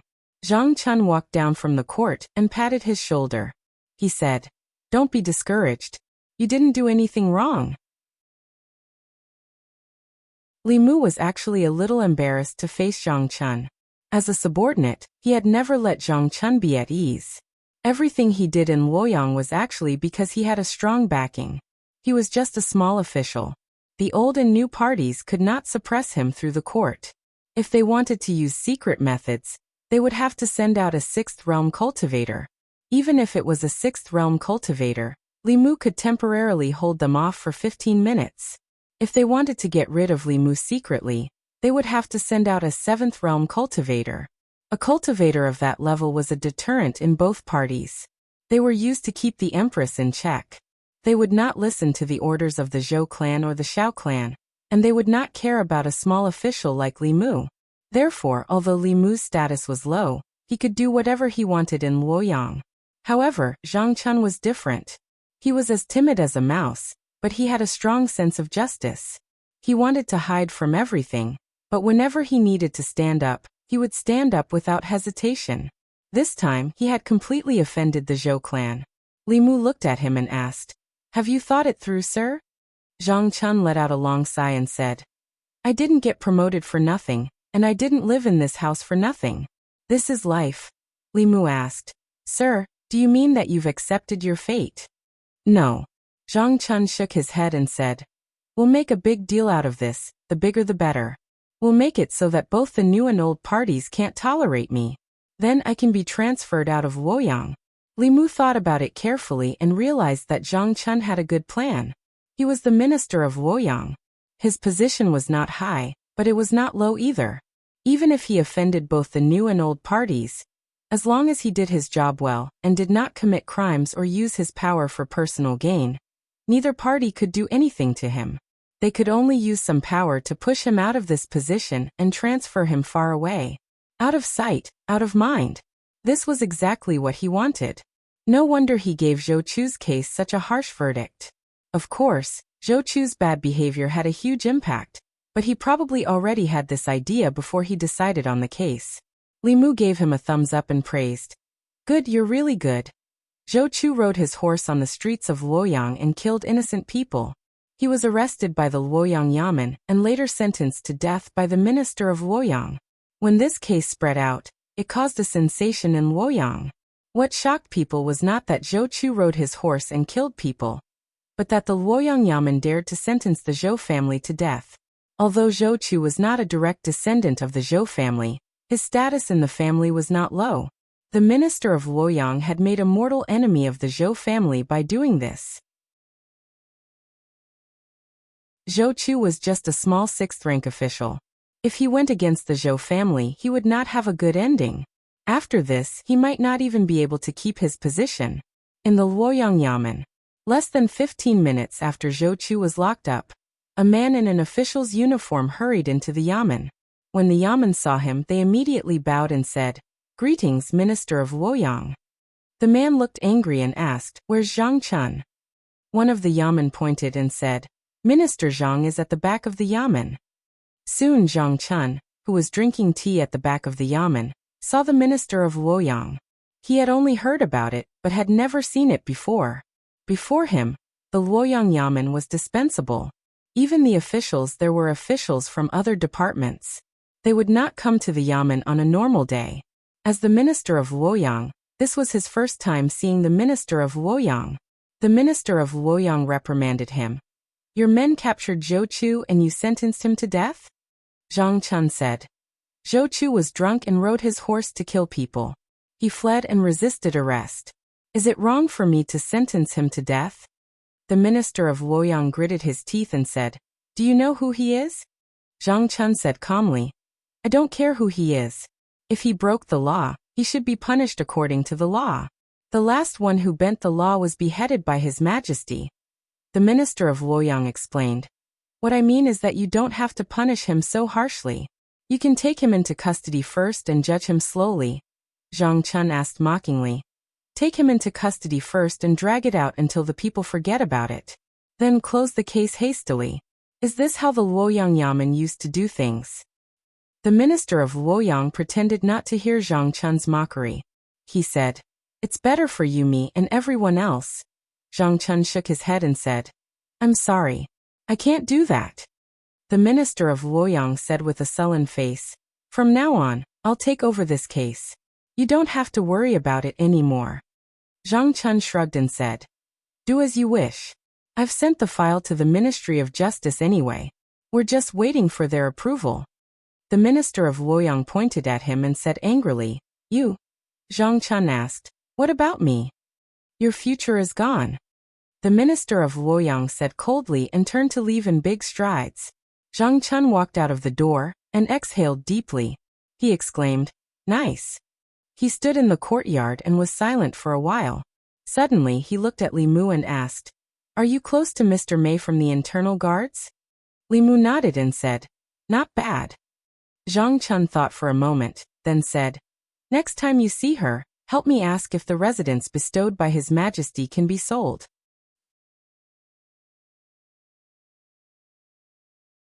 Chapter 226. In fact, Li Mu had already investigated Lord Zhang's question. Other things bestowed by Her Majesty, such as silk and magic treasures, could be dealt with on their own, but not official residences. Official residences bestowed by Her Majesty or the imperial court could be modified, renovated, or even rebuilt, but they couldn't be sold. When officials left Shendu, they had to return the deeds to the house and the land. In other words, whether it was Lord Zhang's 2-sectioned house or Li Mu's 5-sectioned house, they still belonged to the Empress and the imperial court. After hearing this, Zhang Chun sighed and said, What a loss. Li Mu didn't want to discuss the mansion with him anymore. He asked, What happened to Zhou Chu? Zhang Chun shook his head and said, Even if there are many people from the old party in the Ministry of Justice, I'm afraid they won't be so opposed to the Zhou family. The conflict between the old party and the new party is about the succession of the throne. Other than that, they're actually the same kind of people. They're all privileged people in the Great Zhou. Moreover, Her Majesty's surname is Zhou. Li Mu thought for a while and said, If Her Majesty favors Zhou Chu, then I don't want to be a constable in Shendu. Zhang Chun suddenly became alert and said, Where do you want to go? Li Mu said, Back to Beijun. Maybe I'll enter the ancestral court of Fulu School. He came to Shendu to win the love of the people, to obtain psychokinesis, and to obtain cultivation resources from the Empress. All of this was on the premise that Li Mu approved of the Empress. If the Empress's actions disappointed him, Li Mu would change his mind. Big love and small love were all love. Being in love with the woman he loved and cultivating both yin and yang could not only fulfill the 7 emotions, but also speed up his cultivation. Although his cultivation speed might not be as fast as hugging the Empress, at least he wouldn't be bullied. After hearing that Li Mu was going to the ancestral court of Fulu School, Zhang Chunming heaved a sigh of relief. After thinking for a while, he said, Actually, I think that it's much better for you to enter the ancestral court of Fulu School than to be a servant in Luoyang. Why do you have to be so tired every day? Why don't you just resign? Do you know how to write a resignation letter? If not, I can help you. Zhang Chun was very active in urging Li Mu to resign. Li Mu waved his hand and said, Let's see how it goes. Zhou residence. The news of Zhou Chu's drunkenness and his execution by the Luoyang Yamen had already reached the Zhou mansion. Even the maids and servants of the Zhou mansion found it hard to believe. Before Her Majesty became the Empress, the Zhou family was one of the most prominent families in the Immortals' capital. It had been many years since something like this had happened to the Zhou family. After leaving the Luoyang Yamen, The Luoyang Yamen hurried to the Zhou mansion and was led by the gatekeeper. After walking for a long time and passing through countless moon gates, he arrived at a courtyard in the Zhou mansion. There were many important people in the Zhou mansion, and he was not qualified to meet most of them. Therefore, he went directly to Zhou Chu's father, the assistant minister of the Ministry of Works, Zhou Ting. As soon as he entered, Zhou Ting asked, "How did it go?" The Luoyang Yamen gritted his teeth and said, "That damn Zhang Chun. He's determined to go against you. I was too late. He's already submitted the verdict to the Ministry of Justice for review. I'm afraid we can't get around them." Zhou Ting's face darkened. He said coldly, "Zhang Chun. I'll remember this name." He glanced at the Luoyang Yamen and said, "All right, you may leave." After the Luoyang Yamen left, Zhou Ting walked out of the room and disappeared under the sunlight. Ministry of Justice. The assistant minister of the Ministry of Justice, Zhou Zhong, was flipping through a case file. At a certain moment, he closed the file in his hand and glanced at the door. The two doors slowly closed. He looked at the empty space opposite him and said, "Aren't you afraid of being criticized for coming to the Ministry of Justice, Lord Zhou?" Zhou Ting's figure appeared on the chair opposite him. Zhou Ting picked up the teacup on the table and drank the tea in one gulp. He said, "If you didn't know I was coming, who did you make this tea for?" The assistant minister of the Ministry of Justice smiled and asked, "What do you think of the tea?" Zhou Ting frowned and said, "I'm not here to drink tea. I only want to ask you one thing. What do you want me to do for you to let my son go?" The assistant minister of the Ministry of Justice shook his head and said, "Your son was drunk and rode a horse. After killing a commoner, he tried to escape and resisted arrest. His actions were terrible. The Luoyang Yamen sentenced him to death. It's reasonable." Zhou Ting looked him in the eye and said, "You should know that I have many ways to protect him. Going through the Ministry of Justice is the simplest way.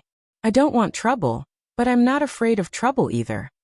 The assistant minister of the Ministry of Justice thought for a while and said, "We want the position of county lieutenant of Nanyang County." "No." Zhou Ting did not hesitate and said angrily, "Don't you think you're asking for too much?" The assistant minister of the Ministry of Justice shook his head and smiled. He said, "Does Lord Zhou think that your son's life is not worth the position of county lieutenant of Nanyang County?" Zhou Ting was silent for a while and said, "This is not something I can decide." The assistant minister of the Ministry of Justice said, "Then let someone who can make the decision talk." Zhou Ting looked at him and his figure gradually faded. After 15 minutes, he reappeared on the chair opposite the assistant minister of the Ministry of Justice. He said calmly, "The position of county lieutenant of Nanyang County is yours." The assistant minister of the Ministry of Justice threw the file aside and said, "Although he can avoid execution, his actions are too terrible. Even if the victim's family forgives him, he can still be locked up for a few years for killing, fleeing, resisting arrest, and resisting arrest. There shouldn't be a problem for him to hide outside and return to the Luoyang County after a few years, right?" Zhou Ting said no. Before the Substitution Silver Act was abolished, this case was just a little troublesome and could be settled with silver. However, now that the Substitution Silver Act was abolished, it was not easy for anyone to settle a murder case in the Luoyang County with simple methods. He glanced at the assistant minister of the Ministry of Justice again, and his figure faded away. The assistant minister of the Ministry of Justice, Zhou Zhong, had the same surname as him, but he firmly supported the old faction of the Xiao family and was the political enemy of the Zhou family. However, sometimes the most trustworthy person was the enemy. The assistant minister of the Ministry of Justice looked at the file sent by the Luoyang County government and shook his head. He said softly, "What will you do?" The Luoyang County government. Li Mu was still patrolling outside when he received a message from Wang Wu. The Ministry of Justice had rejected Lord Zhang's request to be executed. The government had its reasons to execute him, but the Ministry of Justice also had their reasons to reject it.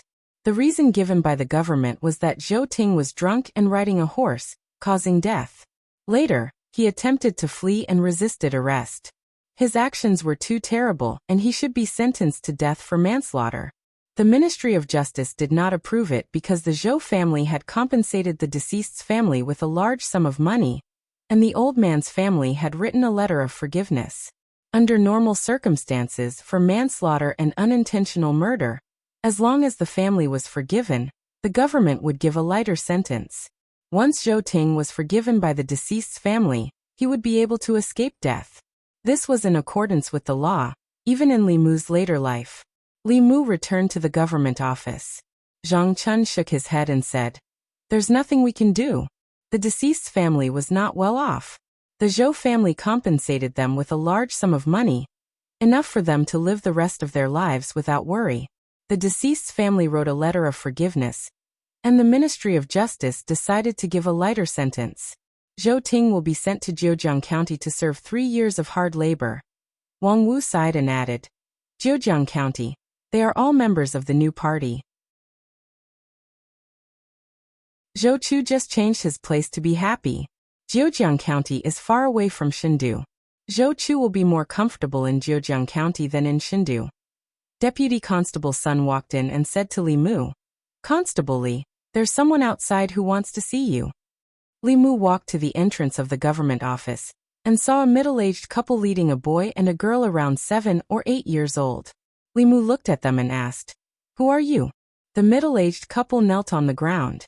The man looked ashamed and said, "Constable Li, we're not here for the money. You can't beat the Zhou family. Luoyang can live without us, but it can't live without you.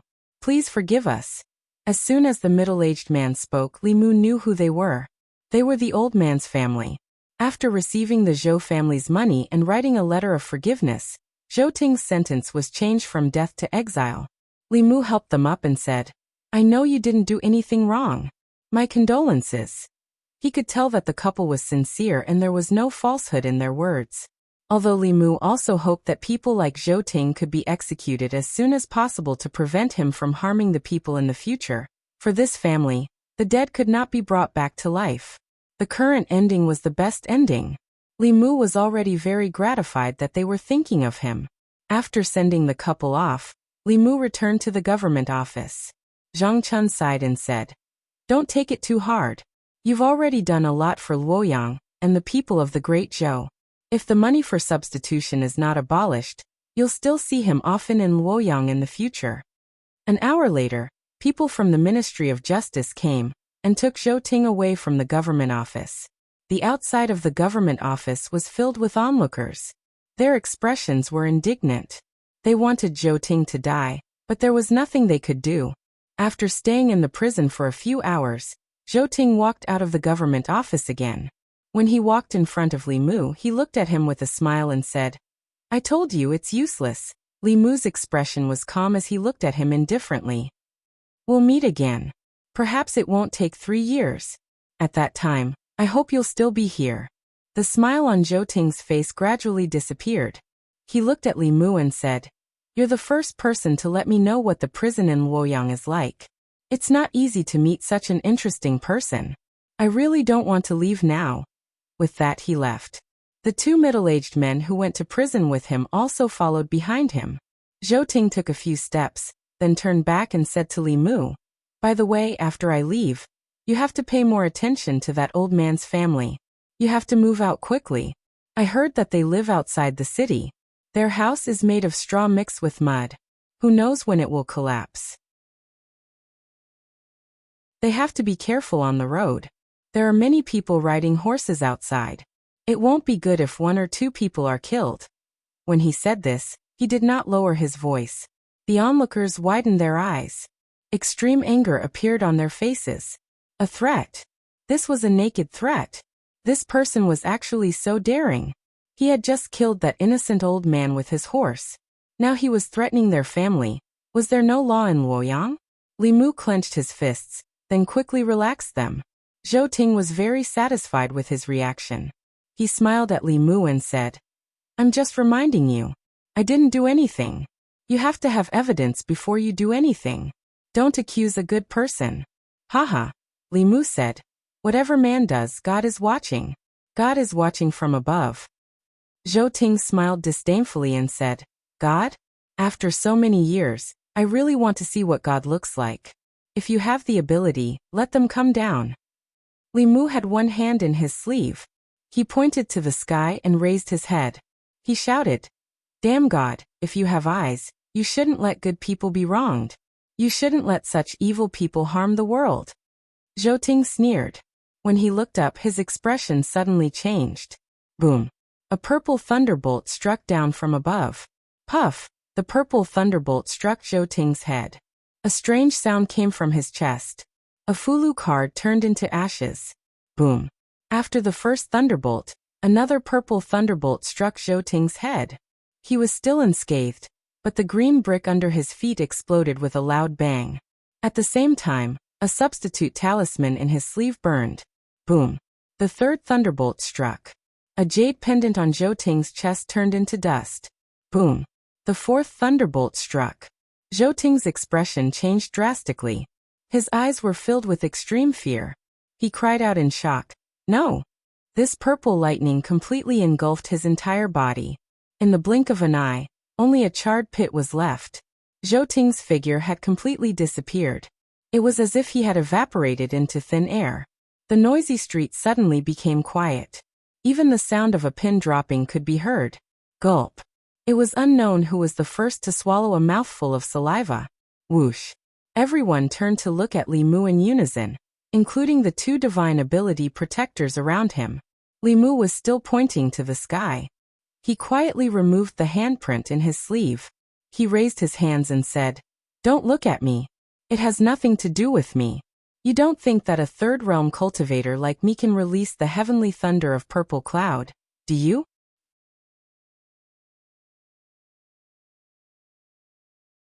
Chapter 227. The street in front of the government office was silent. The commoners looked at the charred pit on the street, their faces filled with fear and confusion. Zhou Quan had already disappeared, but the scene of him being struck to ashes by the divine lightning from the heavens was still replaying in everyone's minds. The two supernatural power cultivators looked at the scene in a daze, their bodies turning cold. The purple heavenly thunder was dozens of times stronger than ordinary thunder techniques. It was a high-level thunder technique that could only be released by creation realm cultivators. Even if Zhou Chu had several life-saving trump cards, he could not withstand the continuous lightning from the heavens. The purple heavenly thunder had the power of the fifth realm. Even they could not withstand it. They could only watch as Zhou Chu turned to ashes, his soul dispersing under the purple heavenly thunder. As soon as the last thunder subsided, a figure dashed out of the divine capital office. Zhang Chun's expression changed. He asked, "Purple heavenly thunder? Who attracted the purple heavenly thunder?" Li Mu shook his head, indicating that he did not know. Zhang Chun looked around and asked, "Where's Zhou Chu?" As soon as he finished speaking, he seemed to have thought of something and said angrily, "How dare you? Zhou Chu is a sinner. He was taken away as soon as he was released from the government office. Does the Zhou family have no regard for the law?" Li Mu pointed at the pit on the ground and said, "Zhou Chu is there." Zhang Chun stared blankly at the charred pit on the ground. Li Mu explained, "Zhou Chu killed the old man. After he was released from prison, not only did he not repent, he even held a grudge. He threatened the victim's family in front of so many citizens, and was disrespectful to the heavens. Finally, he angered the heavens and sent down several purple heavenly thunders. He died from the wrath of the heavens. Everyone here can testify." Zhang Chun said in shock, "Zhou Chu is dead? Struck to death by lightning?" The onlookers finally came to their senses and spoke. "The heavens have eyes, the heavens have eyes. The heavens are watching what people do. Even the heavens can't stand his evil deeds. Good strike, good strike. Even the heavens are upholding justice for us citizens. Good has its reward, evil has its retribution. The heavens are watching from above." Zhou Chu's actions just now had aroused the anger of the people. The people had seen him die from the wrath of the heavens with their own eyes. The joy in their hearts was indescribable. The guard with the broken arm came to his senses and pointed at Li Mu, angrily saying, "It's you, it must be you used to scheme to kill the young master." Li Mu looked at him and said, "You have to have evidence before you speak."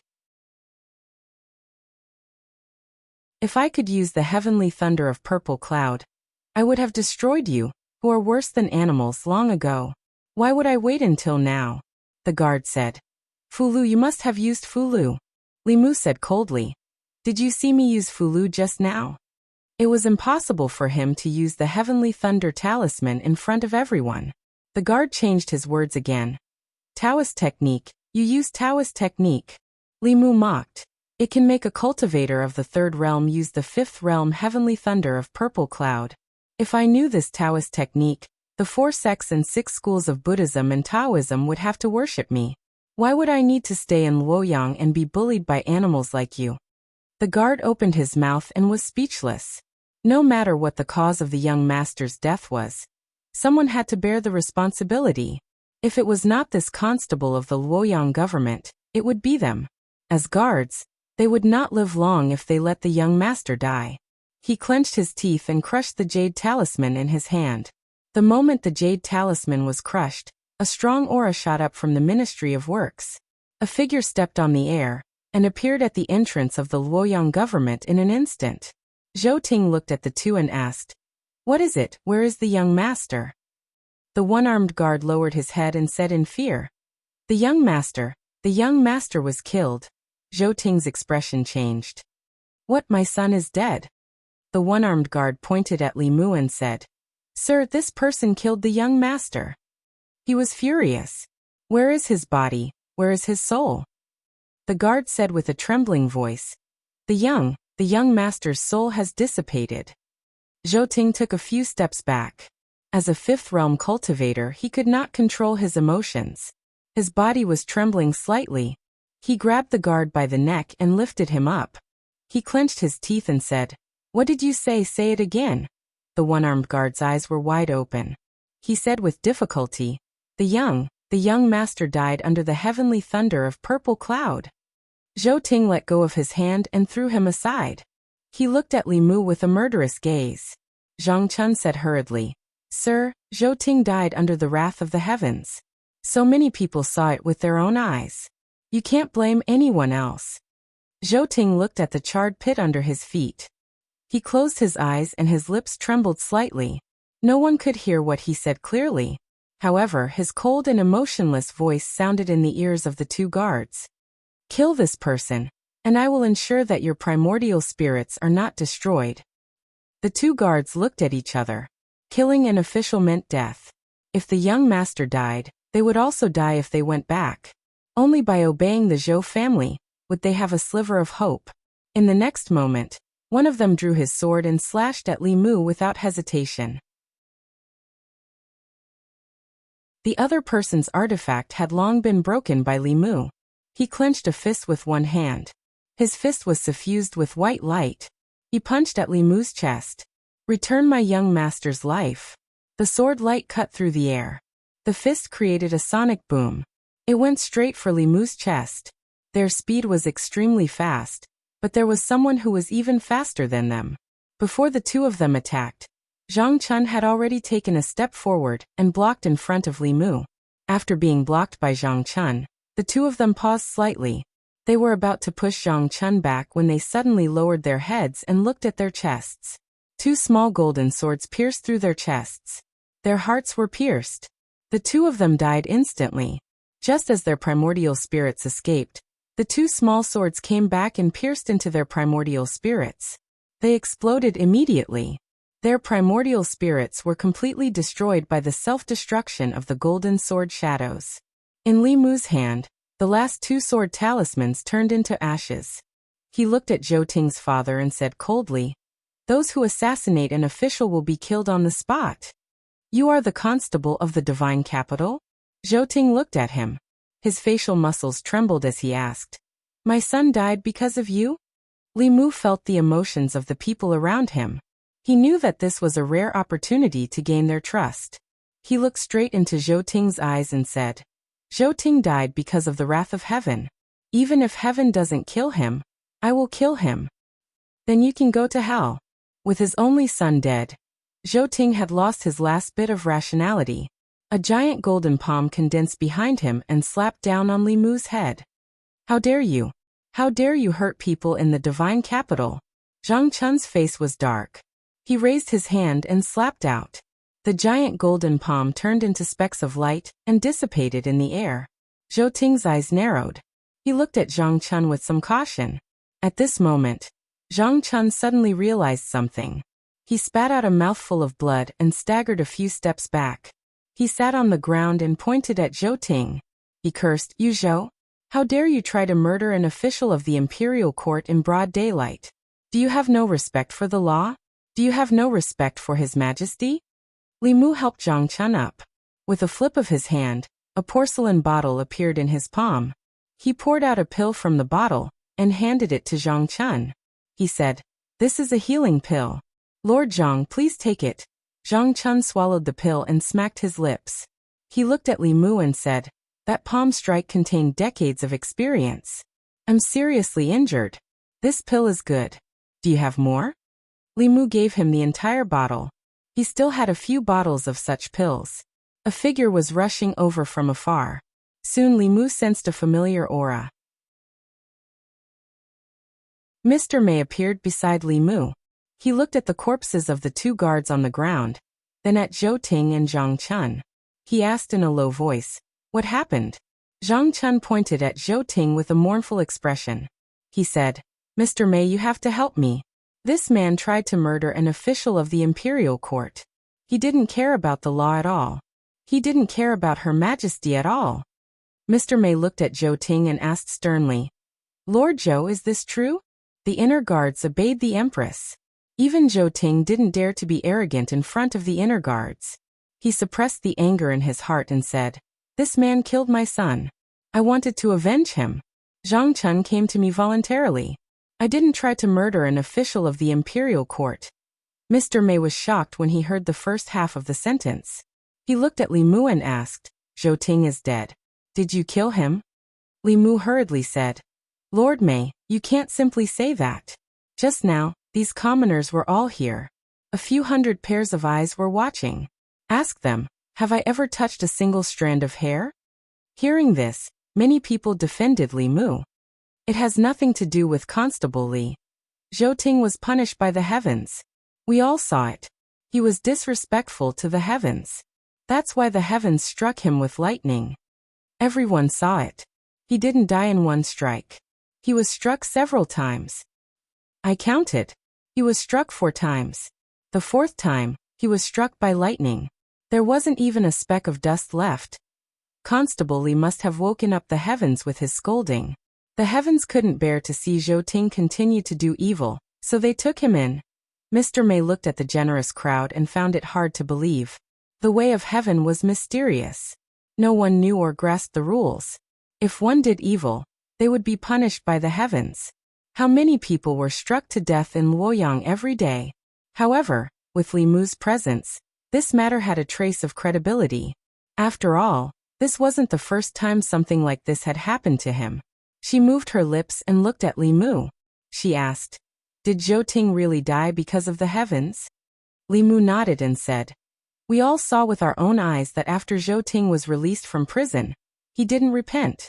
Instead, he threatened the victim's family in front of so many people. Later, he was disrespectful to the heavens and insulted them. Perhaps the heavens couldn't stand such a beast, so they struck him with lightning. Not long ago, there was a woman who died unjustly in Yang County. She was wronged and died because of the injustice. After she died, she became an evil spirit. Today, Zhou Ting did all kinds of evil deeds and died because of the wrath of the heavens." He looked at the charred pit on the ground and sighed. "Good and evil will be rewarded. The heavens are reincarnated. If you don't believe it, look up and see who the heavens forgive."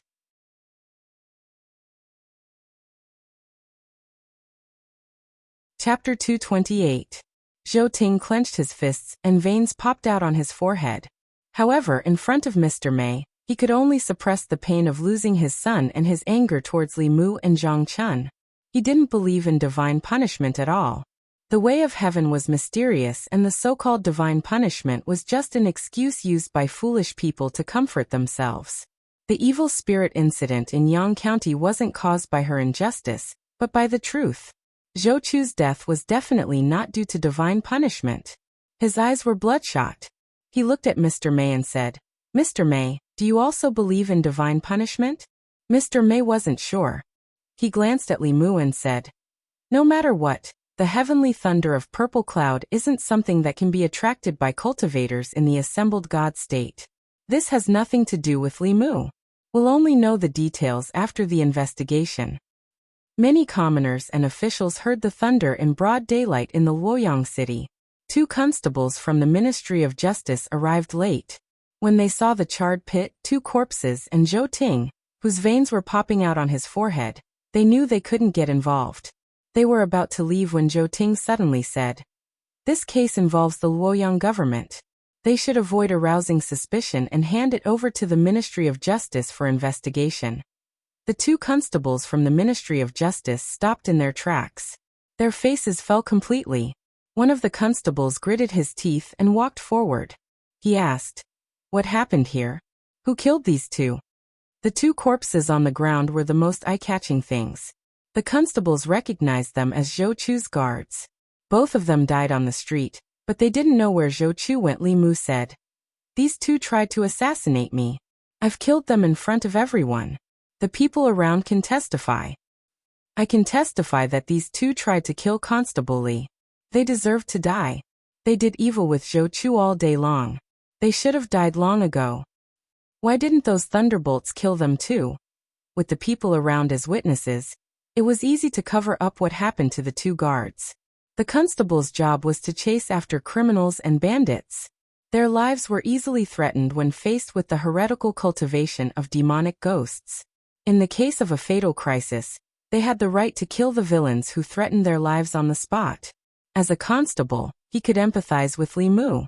He understood Li Mu's actions very well. He skipped over this matter and asked again, "What about those thunderbolts just now?" One of the commoners said, "Zhou Chu committed all kinds of evil and was disrespectful to the heavens. The heavens sent down a few bolts of lightning and struck him to death." That constable was stunned on the spot. Giving Zhou Ting a glance, he said in disbelief, "Young Master Zhou was struck to death by lightning." The development of the matter had greatly exceeded his expectations. This was no longer a matter that the 2 of them could handle. The constable hurriedly said, "This case is of great importance. It must be decided by the Ministry of Justice. Those related to this case, please follow us back to the Ministry of Justice for trial." Li Mu wasn't directly related to Zhou Chu's death, but it was also indirectly related. Naturally, he had to make a trip to the Ministry of Justice. Zhang Chun swallowed a pill and said, "I'll go with you. I'll also go to the Ministry of Justice to demand an explanation for Lord Zhou's palm strike just now." Zhou Ting's face darkened. The Minister of God's capital, Zhang Chun, was as strong as him, but he pretended to be injured by him. How shameless. "We'll go with Constable Li too. We'll testify for him. Go to the heavens and demand justice if you can. Constable Li is innocent. Everyone, let's go to the Ministry of Justice and support Constable Li." The commoners were furious. They followed Li Mu to the Ministry of Justice. At the entrance of the Ministry of Justice, the bailiff guarding the door was scared out of his wits when he saw this scene. He thought that the people in God's capital were rebelling and attacking the Ministry of Justice. Upon closer inspection, he realized that the people at the front were 2 of his colleagues from the Ministry of Justice. "What's going on? Why did you bring so many people here?" The bailiff walked forward and said, "Quick, get the minister and the assistant minister here. Something big has happened." The minister and assistant minister of the Ministry of Justice were not here. The person in charge of the Ministry of Justice was the Minister of Justice. The Minister of Justice was shocked when he heard this. "What? Zhou Chu is dead? Wasn't he sentenced to prison?" The bailiff said, "Minister, you'll know when you go out." In the court of the Ministry of Justice, the Minister of Justice spent 15 minutes before he finally learned the truth from the commoners present. After Zhou Chu was sentenced to exile, he threatened the family of the victim in front of Li Mu and the commoners. His attitude was extremely arrogant. Li Mu could not tolerate this evil. He pointed to the heavens and cursed, hoping that the heavens would get rid of this evil for the people. Then, the heavens sent down several lightning bolts and struck Zhou Chu until his soul was scattered. If not for all the witnesses saying this, the Minister of Justice would have thought that he was listening to a story. If the heavens really had eyes and would punish the evil of the world, then what was the use of the Ministry of Justice? Logically speaking, with the enmity between him and Li Mu, the director of the Ministry of Justice would definitely do his best to give Li Mu an unforgettable experience in the Ministry of Justice, since Li Mu had finally fallen into his hands. But he did not dare. The facts had already proven that the person standing in front of the court was a reckless young man who was not afraid of anything. He had just attracted the wrath of the heavens and killed an evil person. If he was angered, and he continued to point to the heavens and curse, the next person to be struck by lightning might be the Minister of Justice himself. As the Minister of Justice, he had handed down countless cases. This was the first time he had encountered such a strange and tricky case. It was impossible to say that Zhou Chu's death had nothing to do with Li Mu, but to say that he had something to do with it, he had to admit that the heavens could hear his pleas and struck Zhou Chu to death according to his wishes. In this case, what crime should he pin on Li Mu? Hiring someone to kill someone? Hiring the heavens to kill Zhou Chu, the employer was caught. Should they also arrest the murderer? The problem was, how would the Ministry of Justice arrest the heavens? As a cultivator, he did not even dare to have such disrespectful thoughts towards the heavens. After all, not everyone had the guts of Li Mu. The Minister of Justice looked at Zhou Ting and said, "The idea of the wrath of the heavens is ridiculous. Is there a possibility that the person who killed your son was actually a fifth-level master, who was hiding in the dark?" He did not like Zhou Chu's actions but did not dare to act openly. So he took the opportunity when Li Mu was cursing the heavens to kill your son with the heavenly thunder of purple clouds, eliminating evil for the sake of the people. Zhou Ting's son had just died. The Minister of Justice originally wanted to choose his words carefully, but in the end, driven by his conscience, he said this word. Although he had done many evil things in the past few years against his conscience, he could be considered a good person compared to Zhou Chu. He killed an innocent person with his horse. The Zhou family had paid a great price to get Zhou Chu out of prison. But not only did he not restrain himself, he became even worse. As soon as he was released from prison, he threatened the family of the victim he killed in front of the constable of the fairy's capital. Was this something a human could do? If he had a shred of humanity left, he would not have done such a thing. It was obvious that the Zhou family had been too prominent in the fairy's capital in the past 3 years. As a result, Zhou Chu had relied on the Zhou family, and was so arrogant that he had lost his humanity. Zhou Ting's face darkened.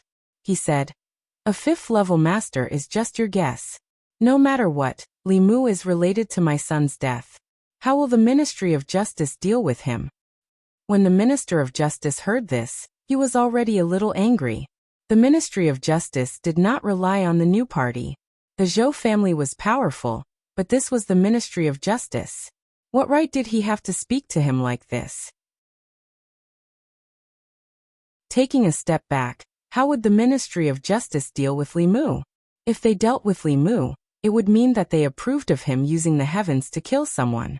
If they dealt with the person who hired the murderer, they could not let the murderer go unpunished, right? How would they deal with the heavens? What kind of person would have the guts to judge the heavens? The Minister of Justice said, "The heavenly wrath still needs to be investigated."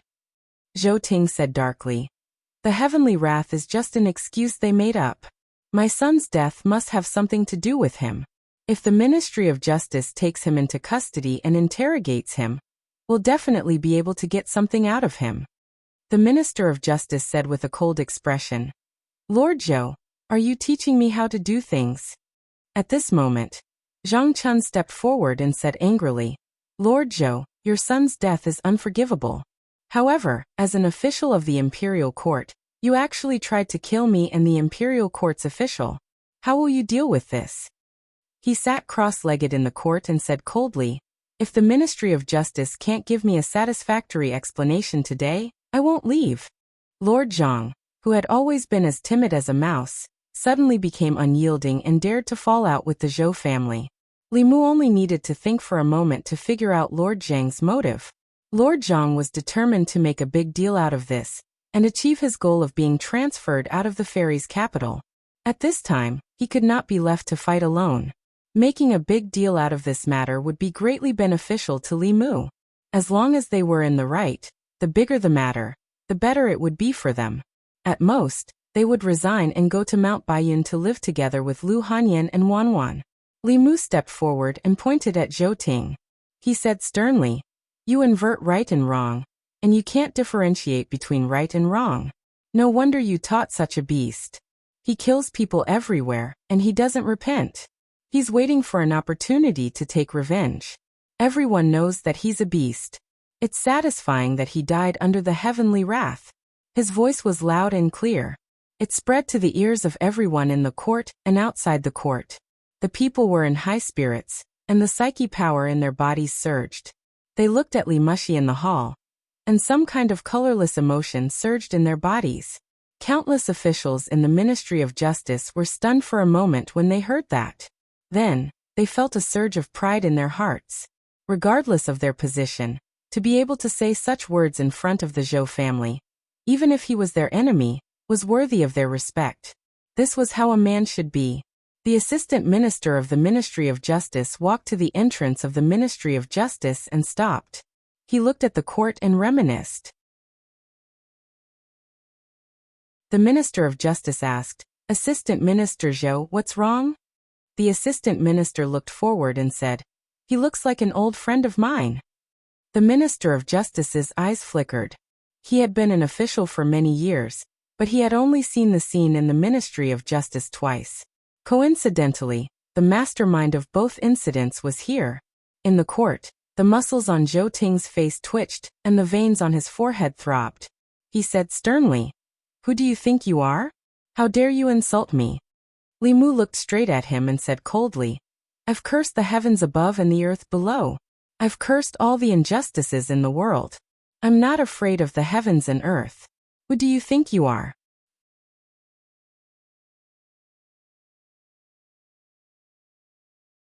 Chapter 229. The officials of the Ministry of Justice stood at the door of the guardroom and eavesdropped on the commotion in the court. Ever since Li Mu came to the divine capital, they had seen too many firsts in the Ministry of Justice.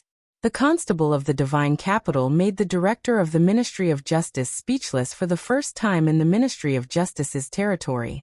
It was also the first time someone scolded an official of the imperial court and an important figure of the Zhou family in the Ministry of Justice's court. Li Mu seemed to have a natural aura around him, a fearless aura. Li Mu's saliva flew everywhere in the court, almost landing on Zhou Ting's face. A crooked stick would have a crooked shadow. Seeing Zhou Ting's face, Li Mu didn't find Zhou Ting's actions strange. He didn't care about his position in the first place, and he wasn't afraid of the Zhou family. He purposely played along with Lord Zhang and blew up the matter to find out the Empress's attitude. While Zhou Ting was fuming with rage, two figures walked in from outside. The director of the Ministry of Justice heaved a sigh of relief when he saw them. He quickly walked over and said, "Lord Minister, Lord Assistant Minister, you're finally back. This case is too complicated, and I don't know how to judge it." The Minister of Justice said to Zhou Ting, "Lord Zhou, I'm deeply sorry that you lost your beloved son. The Ministry of Justice will investigate this case immediately, and will hand it over to His Majesty to make a decision tomorrow morning. Lord Zhou, do you have any objections?" Zhou Ting knew that he couldn't influence the Ministry of Justice, but he could say a few words to His Majesty.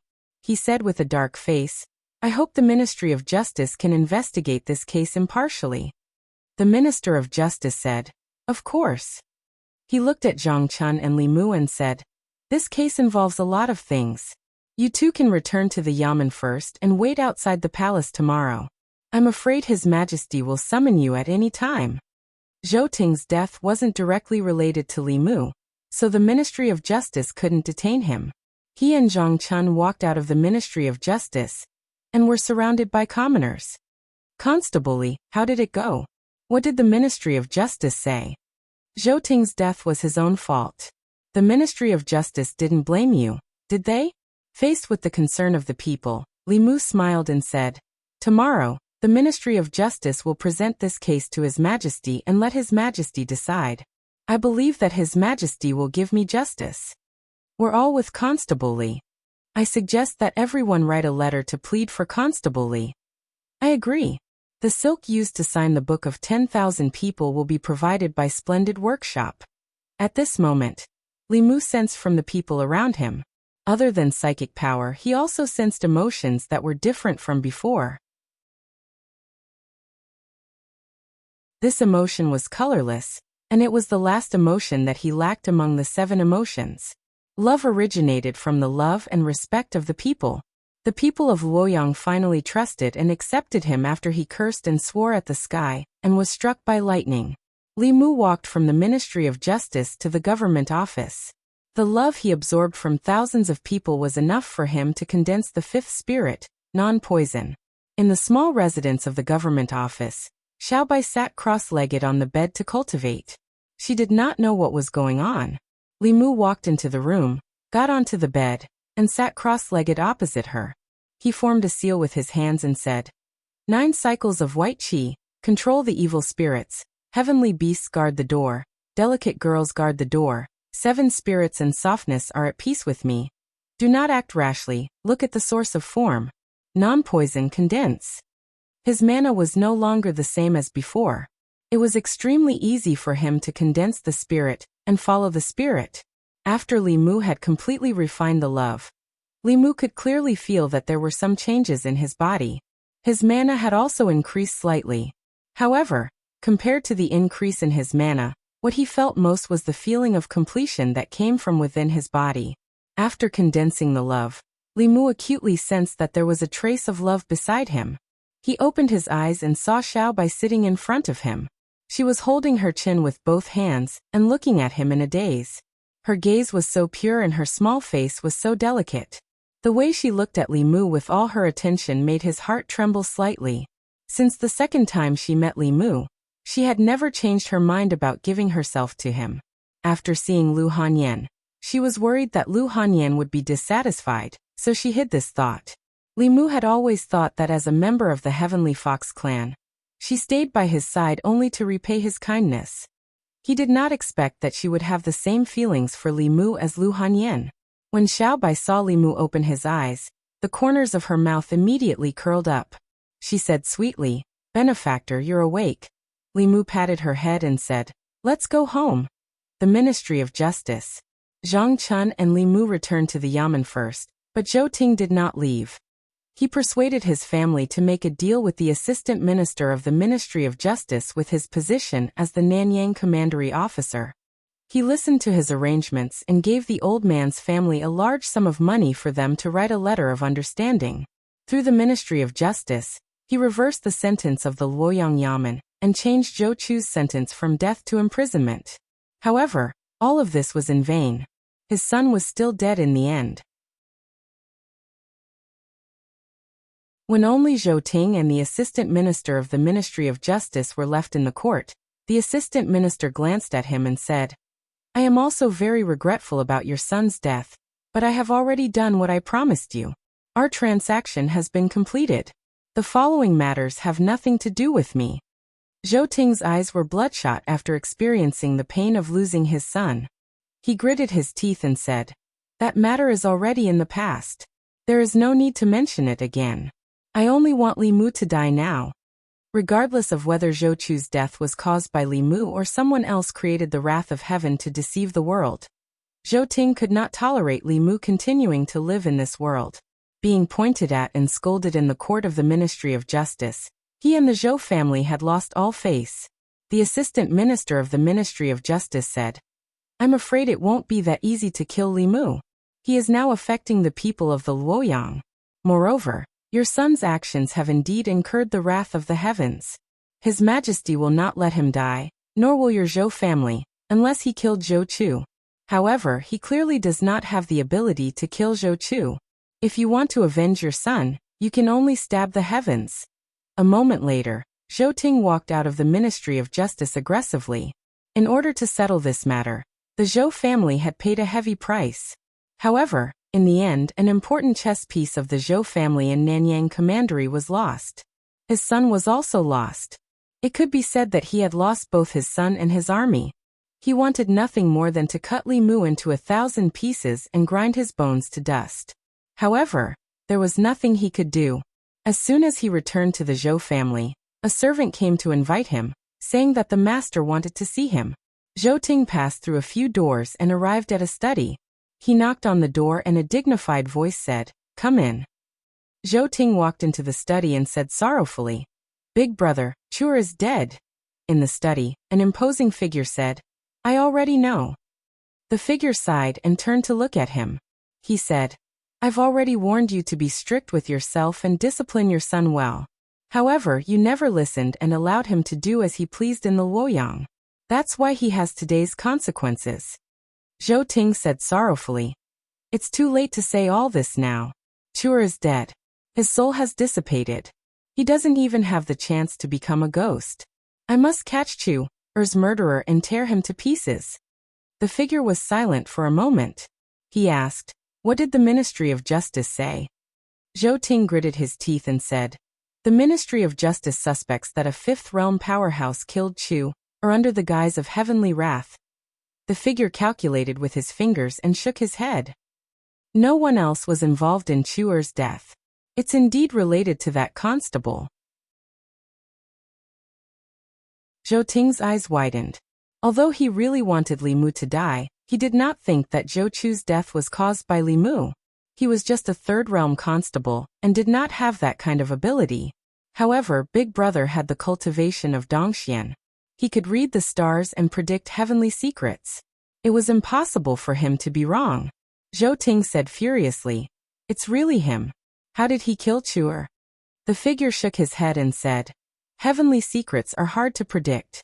It's already the limit for him to be able to predict that Chuer's death is related to him." Zhou Ting said, "I'll beg the Dean and His Majesty. They'll definitely be able to calculate everything." The figure shook his head and said, "Although the Dean and His Majesty have high cultivation, they can't calculate much more than me. It's better not to disturb them. It's not difficult to find out how that constable killed Chuer. As long as we use the soul assimilation technique on him, the truth will come to light." Zhou Ting thought about it and said in disbelief, "There are no traces of Fulu being used at the scene. There's also no such Dao technique. Could it really be?" The figure was silent for a moment. Then he said calmly, "If that's the case, you don't have to pursue this matter anymore." Zhou Ting was stunned. Then he said with a ferocious expression, "Am I going to die for nothing? If it's heavenly wrath, then it's the will of the heavens." The figure said, "The will of the heavens comes first. The Zhou family cannot lose their sense of righteousness. You must consider the big picture." Zhou Ting was silent for a long time. Then he said slowly, "I understand."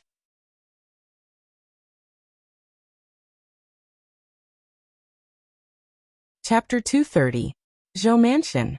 As the most powerful family in the Great Zhou dynasty, the scale of the Zhou Mansion in the divine capital was even greater than that of the Shao Mansion. The Zhou Mansion was more than 100 feet long from north to south and 50 feet wide from east to west. The mansion occupied a large area.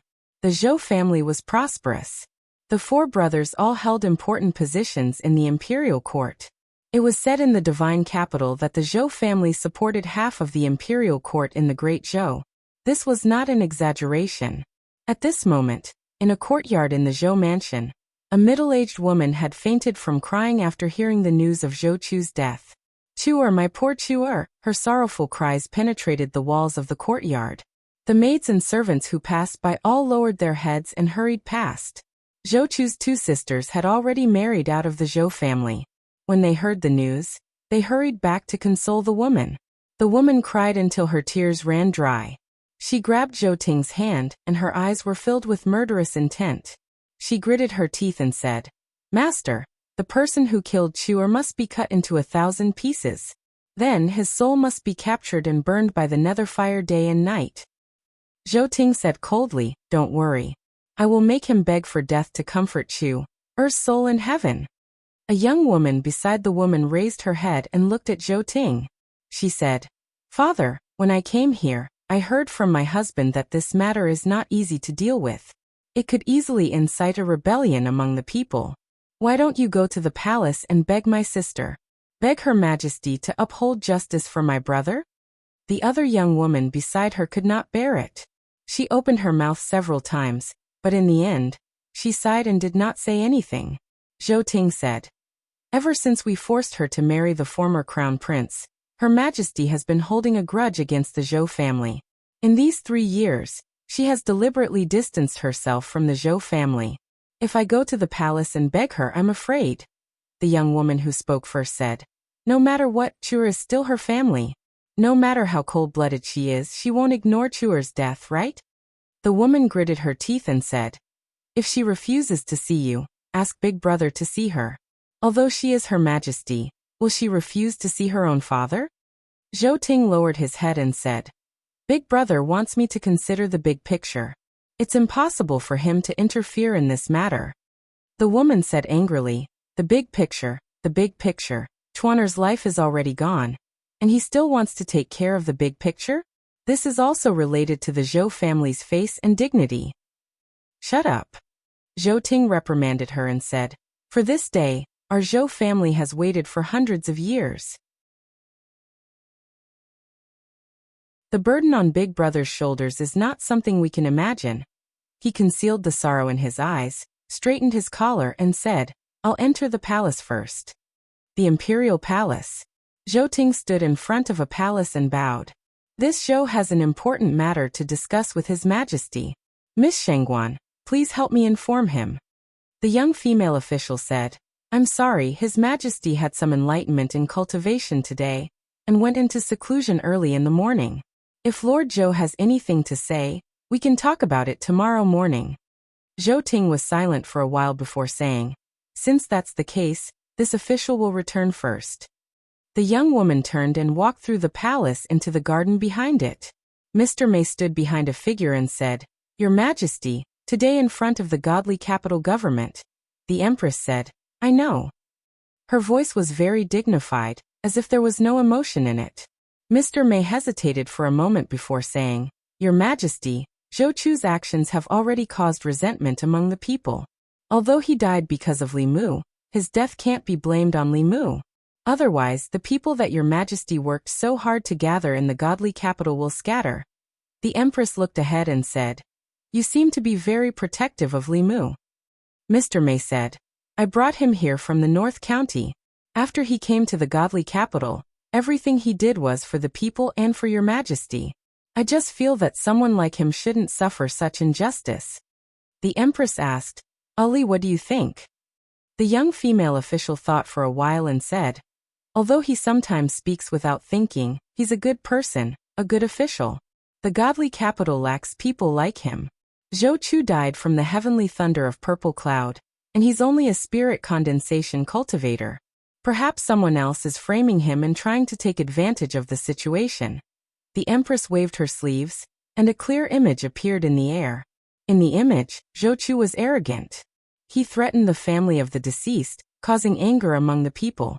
The young constable pointed at the sky and yelled, "Damn God, if you have eyes, you shouldn't let a good person be wronged and let evil people harm the world." As soon as he said that, 4 bolts of heavenly thunder of purple cloud fell from the sky. Zhou Chu blocked it 3 times, but he was still turned into ashes by the last bolt. The young female official and Mr. Mei saw this for the first time. They were shocked and couldn't recover for a long time. After a while, the young female official asked, "Your Majesty, can he really communicate with the heavenly Tao?" The Empress didn't answer. She only said, "You can leave now. This matter will be discussed in the imperial court tomorrow." After the 2 of them left, the Empress stood alone in the garden. Her temperament gradually changed. The aura of someone who looked down on the world and was high and mighty gradually disappeared. The person standing there seemed to be just an ordinary woman. Gradually, even her appearance began to change. Her originally elegant and beautiful face gradually became ordinary. The magnificent crown on her body also transformed into ordinary clothes. Her figure disappeared. At the same time, a woman in green appeared on the streets of the divine capital. The people passing by on the street didn't realize that there was a person in the crowd.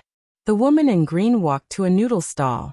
When the stall owner saw her, he smiled and said, "Miss, you haven't been here for a long time." The woman sat at the noodle stall and said, "A bowl of noodles." The owner wiped his hands and said, "Okay. Same old rules. Less chopped onions, no coriander." It was lunchtime. There were many diners at the noodle stall. These people were eating and talking at the same time. The scene of the lightning striking Zhou Chu today was so satisfying. Did you all see it? No. When I rushed over, it was already over. Why? Were you there? I was lucky to be there. That place was struck by the purple lightning. Not even a speck of dust was left. Quick, tell us. This bowl of noodles is on me. Hearing that someone was paying for today's meal, the man added another plate of beef and began to tell the story. He described how lawless Zhou Chu was. He came out of the divine capital and threatened the family of the deceased. He described how Constable Li was so angry that he pointed at the sky. Heaven and earth felt his heart and sent down several lightning bolts to get rid of this evil in the divine capital. After he was taken away by the Ministry of Justice, he scolded Zhou Chu's father in the court. It was so satisfying. In the process of telling the story, he added some details and added some emotional embellishments. The crowd blushed as if they had been there and witnessed it with their own eyes. After he finished, he didn't forget to exclaim, "Constable Li is really a good constable. He really thinks about the people and stands on our side." Another customer sighed and said, "This time he has formed a deadly feud with the Zhou family. I wonder how the Zhou family will take revenge. Without Constable Li, will the divine capital return to the way it was before? It won't. We've already written a petition for the people. His Majesty will definitely seek justice for Constable Li." The woman in green finished her noodles and listened to the crowd's discussion for a while before she paid and left. Li residence. Li Mu and Xiao Bai bought some groceries on their way home. When they got home, they busied themselves in the kitchen. Compared to eating out, he enjoyed the feeling of cooking with her. In the past, Lu Hanyan was the one who cooked with him. After he came to the divine capital, Xiao Bai was the one by his side. Under Li Mu's guidance, Xiao Bai's culinary skills had reached a higher level. She was qualified to be Li Mu's assistant. After the meal, Li Mu told Xiao Bai that he was going to the palace tomorrow. At that time, he would send her to the government office first. Xiao Bai asked worriedly, "Will Her Majesty blame benefactor?" Li Mu shook his head and said, "I don't know." After all, his understanding of the Empress was mostly based on hearsay. Li Mu didn't know what kind of person she really was. However, he wasn't afraid of this case. With the clear heart technique, the soul-sucking technique was useless against him. As long as he didn't admit it, no one would be able to pin Chuzhou's death directly on him. As for the soul-searching technique, it was extremely harmful and irreversible. Unless it was an extremely important matter that concerned the country, the imperial court wouldn't use it on an official. With the people's support, the imperial court would have to be careful no matter what they did to him. Xiao Bai said firmly, "I heard that Her Majesty is as beautiful as a fairy and has a kind heart. She won't wrong benefactor." Li Mu nodded and said, "I believe in Her Majesty." Not to mention her appearance, Li Mu was actually confident in other aspects of the Empress. He came to Chengdu because of the Empress. During this time, he could be fearless and do whatever he wanted because he had the Empress support. Women were always very concerned about the appearance of other women. Xiao Bai blinked and said, "How beautiful is she to be as beautiful as a fairy?" Li Mu rubbed her head and said, "What do you mean by as beautiful as a fairy? That's because Her Majesty is. No matter how ugly Her Majesty is, no one would dare to say that she's ugly. If you want to know what it means to be as beautiful as a fairy, go back to your room and look in the mirror." Xiao Bai was stunned for a while before she realized that Li Mu was praising her. She blushed and said uneasily, "I'll go wash the dishes." The girl was still a little shy. If it were Lu Hanyan, she might have already fallen into Li Mu's arms and made love to him. Li Mu returned to his room and sat down cross-legged. Not long after, he felt sleepy. In his sleep, a fog suddenly appeared in front of his eyes and a woman's figure appeared. Seeing the familiar woman, Li Mu was stunned. Fear appeared on his face and he said in shock, "No way again."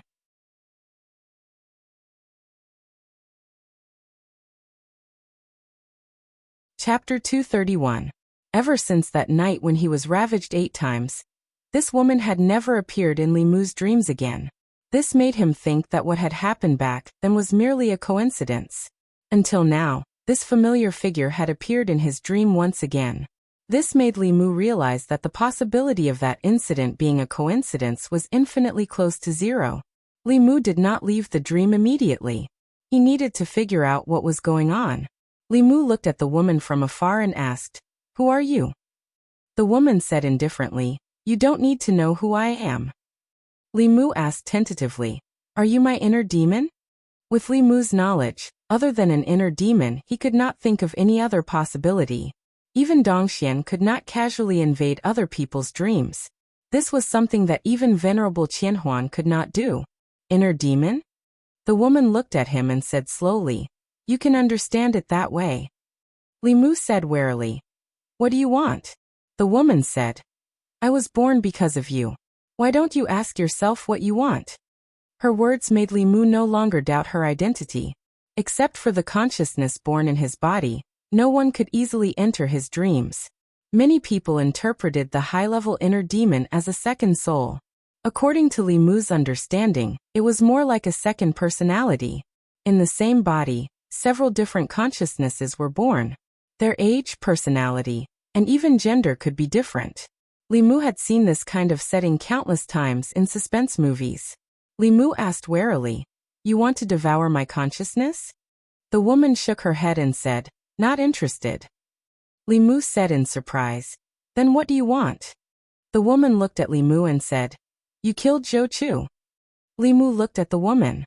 The consciousness of the inner demon and the main body did not affect each other, so she did not know what she was thinking or what she knew.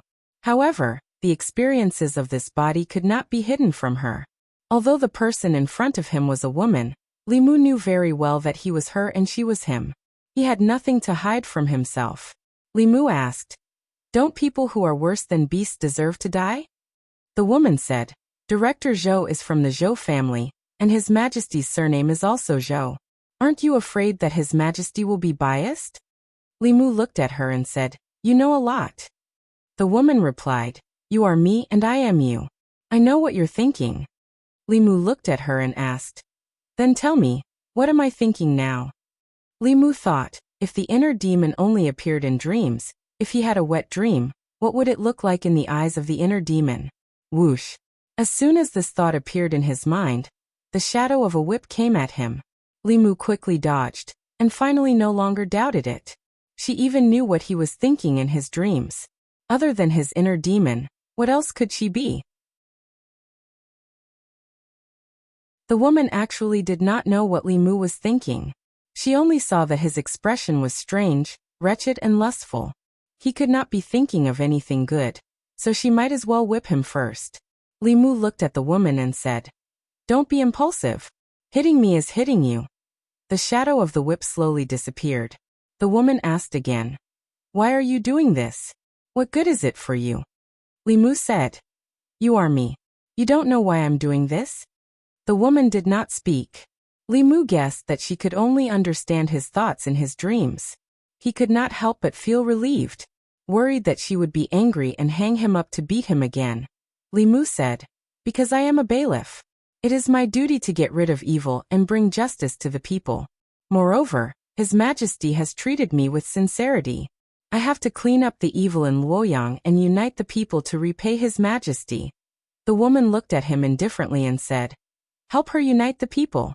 It is unprecedented for a woman to be the emperor. It subverts ethics and disturbs the morals. How can a man become her pawn?" "Watch your words." Li Mu glared at her and said, "During His Majesty's reign he implemented benevolence and reformed the legal system. Many people have a better life.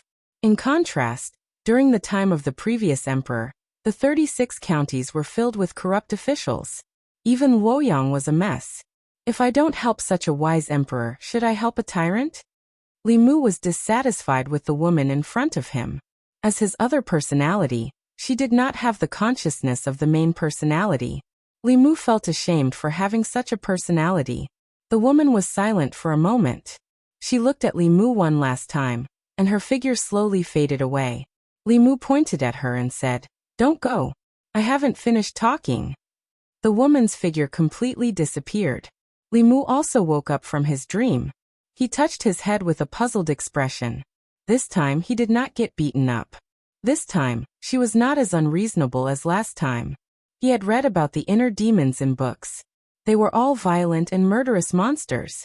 This was the first time Li Mu had heard of such a type. It was a dreamless night. Li Mu hugged Little White and slept until dawn. After sending her to the yamen, he waited outside the palace with Zhang Chun. The morning court had already begun. They did not know what was going on inside. Until now, they had not been summoned. The two of them waited outside the palace in boredom. In the Crepe Myrtle Palace, some of the courtiers were arguing in full swing. An official said angrily, "A country has its laws and a family has its rules. Zhou Chu has already been tried. Who gave him the right to execute on his own?" An imperial censor objected. Zhou Chu was unrepentant and deranged. He angered the heavens and attracted the thunder fire. What does it have to do with others?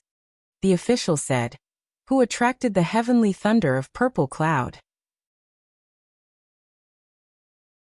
The imperial censor said, "Do you have evidence?" Some officials have already calculated that Zhou Chu's death is related to Li Mu. His death is also related to the heavens. Why don't you interrogate the heavens? You are twisting words and forcing logic. You are trying to accuse him. Whether it is true or not, we will know if we use the soul search on Li Mu. The court was divided into two factions regarding Zhou Chu's case. One faction believed that Li Mu, as an arrestor, did not have the right to execute anyone. His actions were considered intentional murder. The other faction believed that Zhou Chu died from the wrath of the heavens. The heavens were greater than everything. Even if the wrath of the heavens was caused by Li Mu, it should not be blamed on him. The two factions argued endlessly. The entire court was very noisy. Silence. The young female official's voice reached everyone's ears. Everyone shut their mouths. The court was so quiet that you could hear a pin drop. No matter how they argued, the final verdict of this case still depended on the emperor. The moment the court quieted down, an image suddenly appeared in front of everyone. The scene was the scene in front of the Shinduyamen. Zhou Chu, who was already dead, was in the picture. The officials were shocked. At this moment, they remembered that His Majesty was not only the emperor, but also an expert of the upper realm. He had already reached the peak of the profound light technique, and was able to reenact the past. Everyone's eyes were fixed on the image. In the image, Zhou Chu's expression was arrogant. He said to Li Mu, "That's right, after I leave, you have to pay more attention to that old man's family. I heard that they live outside the city. You have to be careful when you walk on the road. There are many people riding horses outside. If one or two are killed, it will not be good." One of the imperial censors could not help but point at the image of Zhou Chu and said angrily, "Lawless, lawless, does he not have the law in his eyes?" Another imperial censor spat and said coldly, "This is simply the behavior of a beast. He deserves to die." In the court, many people's faces were filled with anger. This was a blatant provocation of the law and justice.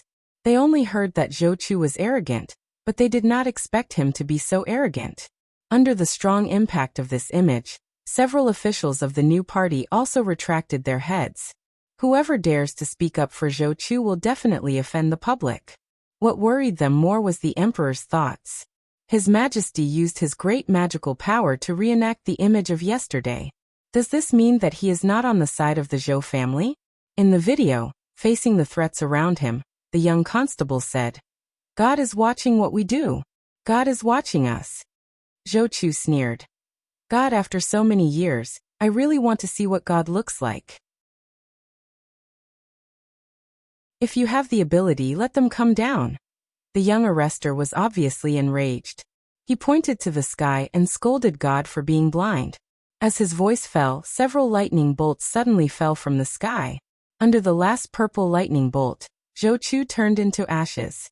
Even some of the high-ranking officials in the court felt their blood boil when they saw this scene. A few of the imperial censors were so excited that their beards trembled. Their eyes were filled with envy and reverence. This was the response of the heavenly axiom. It was the greatest recognition that the heavenly axiom gave to a person. There was no imperial censor who did not desire such recognition. a body of righteousness that can shake the heavens. How magnificent is this? He is still Li Mu, the Li Mu who wrote Do Ease and Justice. It is His Majesty's blessing to have such a person in the fairies' capital. It is the blessing of the great Zhou. His Majesty must not wrong such a talent. The Empress's dignified voice came from behind the curtain. How do you think this case should be resolved? At the forefront of the officials, a figure stood out. Seeing the figure, all the officials held their breaths. The first person to stand out was none other than the head of the Zhou family, Zhou Chu's uncle, and also the Empress's biological father. The middle-aged man looked up at the image and said, "The people's hearts are the foundation of the great Zhou's continuation. Zhou Chu killed innocent people and did not repent. In the end, he angered the heavenly axiom and punished the heavenly axiom. The officials in the court should learn from this and restrain themselves and their descendants. They should not bully the people and bully the villagers." The head of the Zhou family's words undoubtedly determined the nature of the case. Even the officials of the new party would not use this opportunity to attack the arrestor. Zhou Ting clenched his fists and knelt on the ground with his head lowered. He closed his eyes and said in a trembling voice, "I have not taught my son well. I have let your Majesty and the people down. I am ashamed to be in the court. I wish to resign from the position of Assistant Minister of the Ministry of Works. I hope your Majesty will approve."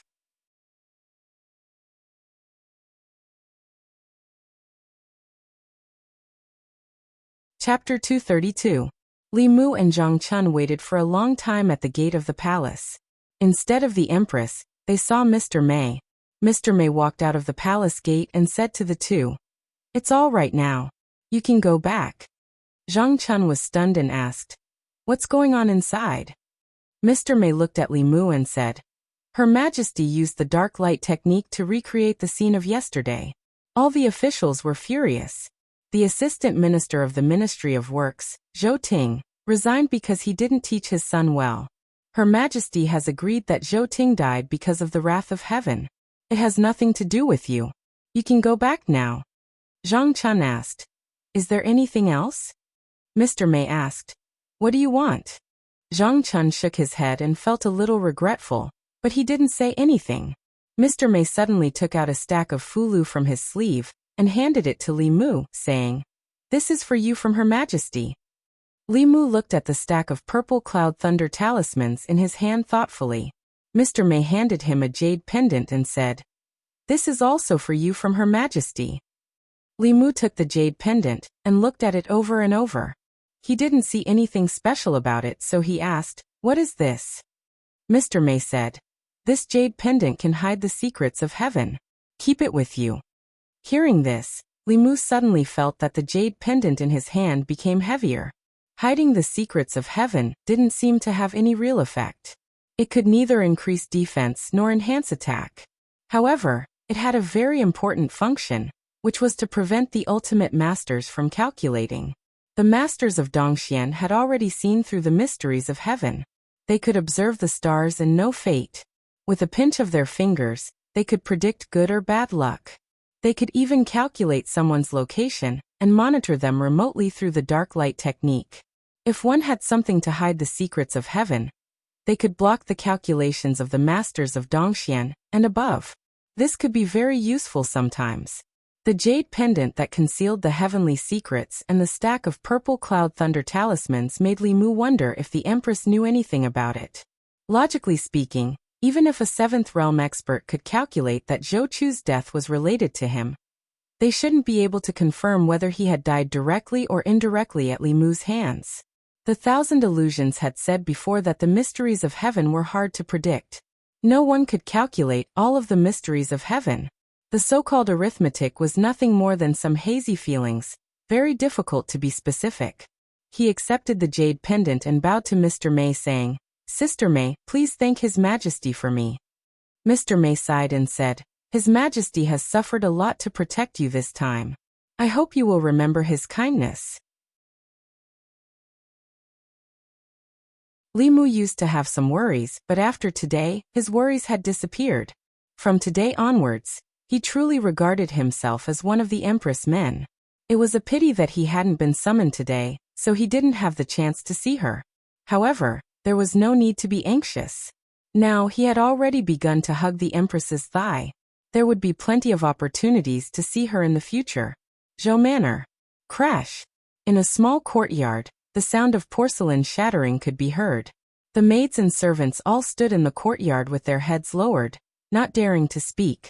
The middle-aged woman picked up a vase and smashed it. She panted heavily and gritted her teeth, saying, "Zhou Chu died in vain. I can't accept this, I can't accept this." She pointed in the direction of the palace and cursed. "She's also a member of the Zhou family. How can she be so cruel?" Slap. Zhou Ting slapped her face and said in a low voice, "Shut up. His Majesty isn't someone you can talk about." The woman stood there in a daze after being slapped. Moments later, she raised her head and looked at Zhou Ting. She shook her head and said, "Crazy. Everyone in the Zhou family is crazy. I want to leave this place. If you don't avenge me, I will." Zhou Ting looked at her departing figure. He raised his foot and finally put it down. In one day, he looked haggard and old. The scene in the court today kept replaying in his mind. He clenched his fists and gritted his teeth, saying, "Li Mu, the palace." The Empress had been in the back garden for a long time after the court ended. She looked in the direction of the Zhou family. After a long time, she retracted her gaze and asked, "Am I really cruel?" The young official said, "Zhou Chu deserved his death. It can't be blamed on anyone. Your Majesty doesn't need to blame yourself for this." The Empress seemed to be asking her, but it also seemed like she wasn't asking her. She didn't say anything else and left the garden. She walked in front of a magnificent palace. Above the palace, the words "Ancestral Temple" were written. The young official stopped in front of the ancestral temple. Only the imperial family could enter the Great Zhou's ancestral temple. For them, it was a forbidden area. The Empress walked into the ancestral temple. What greeted her eyes was a high platform. On the high platform, from top to bottom, there were more than 10 memorial tablets of the Great Zhou's emperors. In front of the memorial tablets, sandalwood incense rose in spirals. In addition to these memorial tablets, the most eye-catching thing in the ancestral temple was a small cauldron. These small cauldrons had 3 legs and 2 handles. They were neatly arranged in a row under the memorial tablets of the Great Zhou's emperors. After a careful count, one would find that there were a total of 36 small cauldrons. The 36 small cauldrons emitted a faint golden light. The golden light was strong and weak. The strong light was dazzling, and the weak light was dim. The golden light of each small cauldron condensed into golden lines that converged in a giant cauldron in the ancestral temple. The giant cauldron had 3 legs and 6 handles. The body of the cauldron didn't emit any light, but there was a golden dragon swimming in the cauldron. The golden dragon felt the Empress walk in and swam out of the cauldron. It happily circled above her head a few times, and then flew back into the cauldron. In the corner of the ancestral temple, there were 3 prayer mats. 3 figures sat cross-legged on the prayer mats. Their auras were extremely obscure. They all wore black dragon robes. If one looked closely, one would find that the golden dragon embroidered on their robes only had 4 claws. An old man with a face as withered as tree bark on the left opened his eyes. He looked at the most dazzling cauldron in the center of the 36 small cauldrons and said, "The psyche power of the people of the divine capital has multiplied several times in this month. The guy you transferred from the North County is quite capable." The Empress's expression was calm. She looked at the golden dragon swimming in the cauldron and asked, "When will this strand of Emperor's chi be complete?" The old man said, "During Emperor Wen's time, the sea was clear and the rivers were clear. The people were loyal, but it took 20 years. 2 generations of emperors spent nearly 100 years to produce 1 strand, and it has already been used by you. With the current Great Zhou, it will take at least 30 years for the next strand of Emperor's chi to be complete." The Empress frowned and said, "That's too long." The old man said with a smile, "The Zhou clan has been planning to steal the throne since a few hundred years ago. We've been planning this for so long, and our ancestors have sacrificed their lives to obtain a stream of monarch chi, yet you're not interested in being the emperor. How ironic." The Empress said coldly, "The Zhou family's matters have nothing to do with me." The old man smiled and said, I'm afraid you will have to sit in this position for a long time. You will slowly lose your family and friends. The officials will respect you and fear you, but they will never reveal their true feelings to you. Your parents will call you Your Majesty and have ulterior motives. No girl will get close to you and no man will like you. You will slowly lose love, hate, happiness, anger, sadness. Stop talking. It's useless. This is the fate of every emperor. You will not be an exception. A golden whip appeared in the empress's hand. She said word by word. I told you to stop talking. The old man lowered his head and immediately fell into a deep sleep. The empress walked out of the ancestral temple. The young female official said respectfully, Your Majesty. The empress looked at the respectful expression on her face and said, Return to the palace. Fairy's capital, Li residence. Li Mu had just upgraded the formation in his residence. He used some Fulu and Dharma treasures that he didn't need in a shop in Fairy's capital that was specially opened for cultivators to exchange for spiritual jades. Then he used the spiritual jades to buy a set of formation flags from another shop. Although Fairy's capital was mostly populated by commoners, there were a few markets that were specially opened for cultivators to trade. Using the upgraded formation of the formation chess, it could temporarily trap a fifth realm cultivator. If one wanted to sneak into the formation silently, they would have to have the cultivation of Dongxian. After doing all this, Li Mu gave most of the purple cloud thunder talismans that the empress gave him to Xiao Bai to protect herself. He only kept a few for himself. The jade pendant and the thunder talisman that the empress gave him. One was to steal the sky, while the other was to conceal heaven's secrets. No matter how slow Li Mu was, he understood the empress's intention at this moment. The purple cloud thunder talisman was the proof that Li Mu would use his thunder technique in the future. Otherwise, after Zhou Chu's incident, he couldn't reveal his thunder technique in front of others. This jade pendant that concealed heaven's secrets would prevent cultivators above Dongxian from finding out that he was the culprit. The empress had thoughtfully prepared these for Li Mu. The empress must already know that Zhou Chu's death was his doing. A transcendent powerhouse was terrifying. Even so, she still chose to protect Li Mu. This meant that Li Mu still had a place in her heart. He didn't work so hard for her in vain. Not only was she righteous, but she was also so protective. He really loved the empress like this.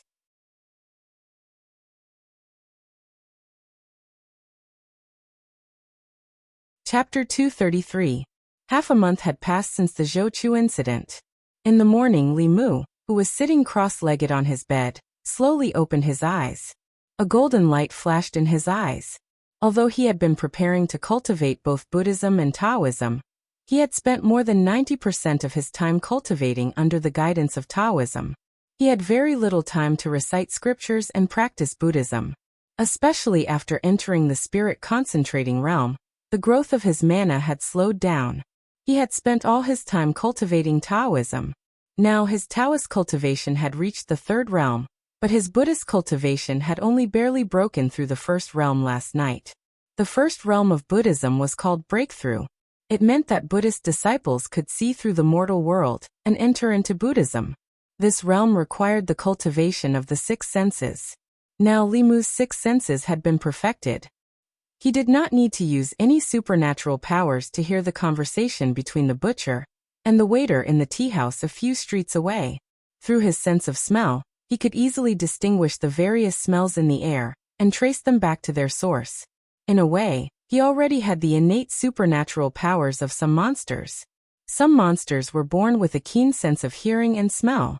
Although humans were suitable for cultivation, they were far inferior to monsters in terms of innate supernatural powers. Li Qing had once advised him that only by cultivating one of the two sects of Buddhism and Taoism could one attain a profound level. At that time, Li Mu did not feel anything. Now he finally realized that a person's energy was limited. Even if he was talented in both Buddhism and Taoism, it was impossible to cultivate both to a high level. The realms after Buddhism required even more time. His next cultivation focus was on how to break through to the transcendent realm as soon as possible. After the Zhou Chu incident, Zhang Chun was unexpectedly promoted again. He was promoted from Divine Capital Deputy to Divine Capital Magistrate. He was now the leader of the divine capital Yamen. Not only that, His Majesty did not appoint a divine capital deputy or divine capital magistrate. In other words, he was in charge of this huge Yamen alone. No one could order him around anymore. Li Mu was still the constable of the divine capital Yamen. He was an official, not an official. Although officials and officials were both civil servants of the Great Zhou and were paid by the state, there was a clear distinction between the two. There were no harsh requirements to become an official of Great Zhou. Officials were generally appointed by local officials, or their sons would inherit their father's business. As long as their family background was clean and they had not committed any crimes within 3 generations, they would have the qualifications to become a glorious official of the Great Zhou. But officials were different. The lowest-ranking official in Great Zhou, even if it was just a small county magistrate, still needed to receive a few years of formal education in the academy. Only after a few years would they have the qualifications to enter the imperial court as an official.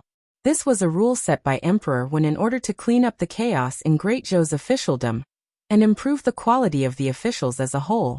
At that time, this measure indeed played a very big role. At that time, the imperial court was full of nepotism, and the officials formed cliques to pursue personal interests. The morality and ability of the officials were mixed. The appearance of the academy greatly improved the situation. If one wanted to become an official in the imperial court, one had to learn the thoughts of the sages in the academies, cultivate one's morals, and learn how to govern a country and cultivate.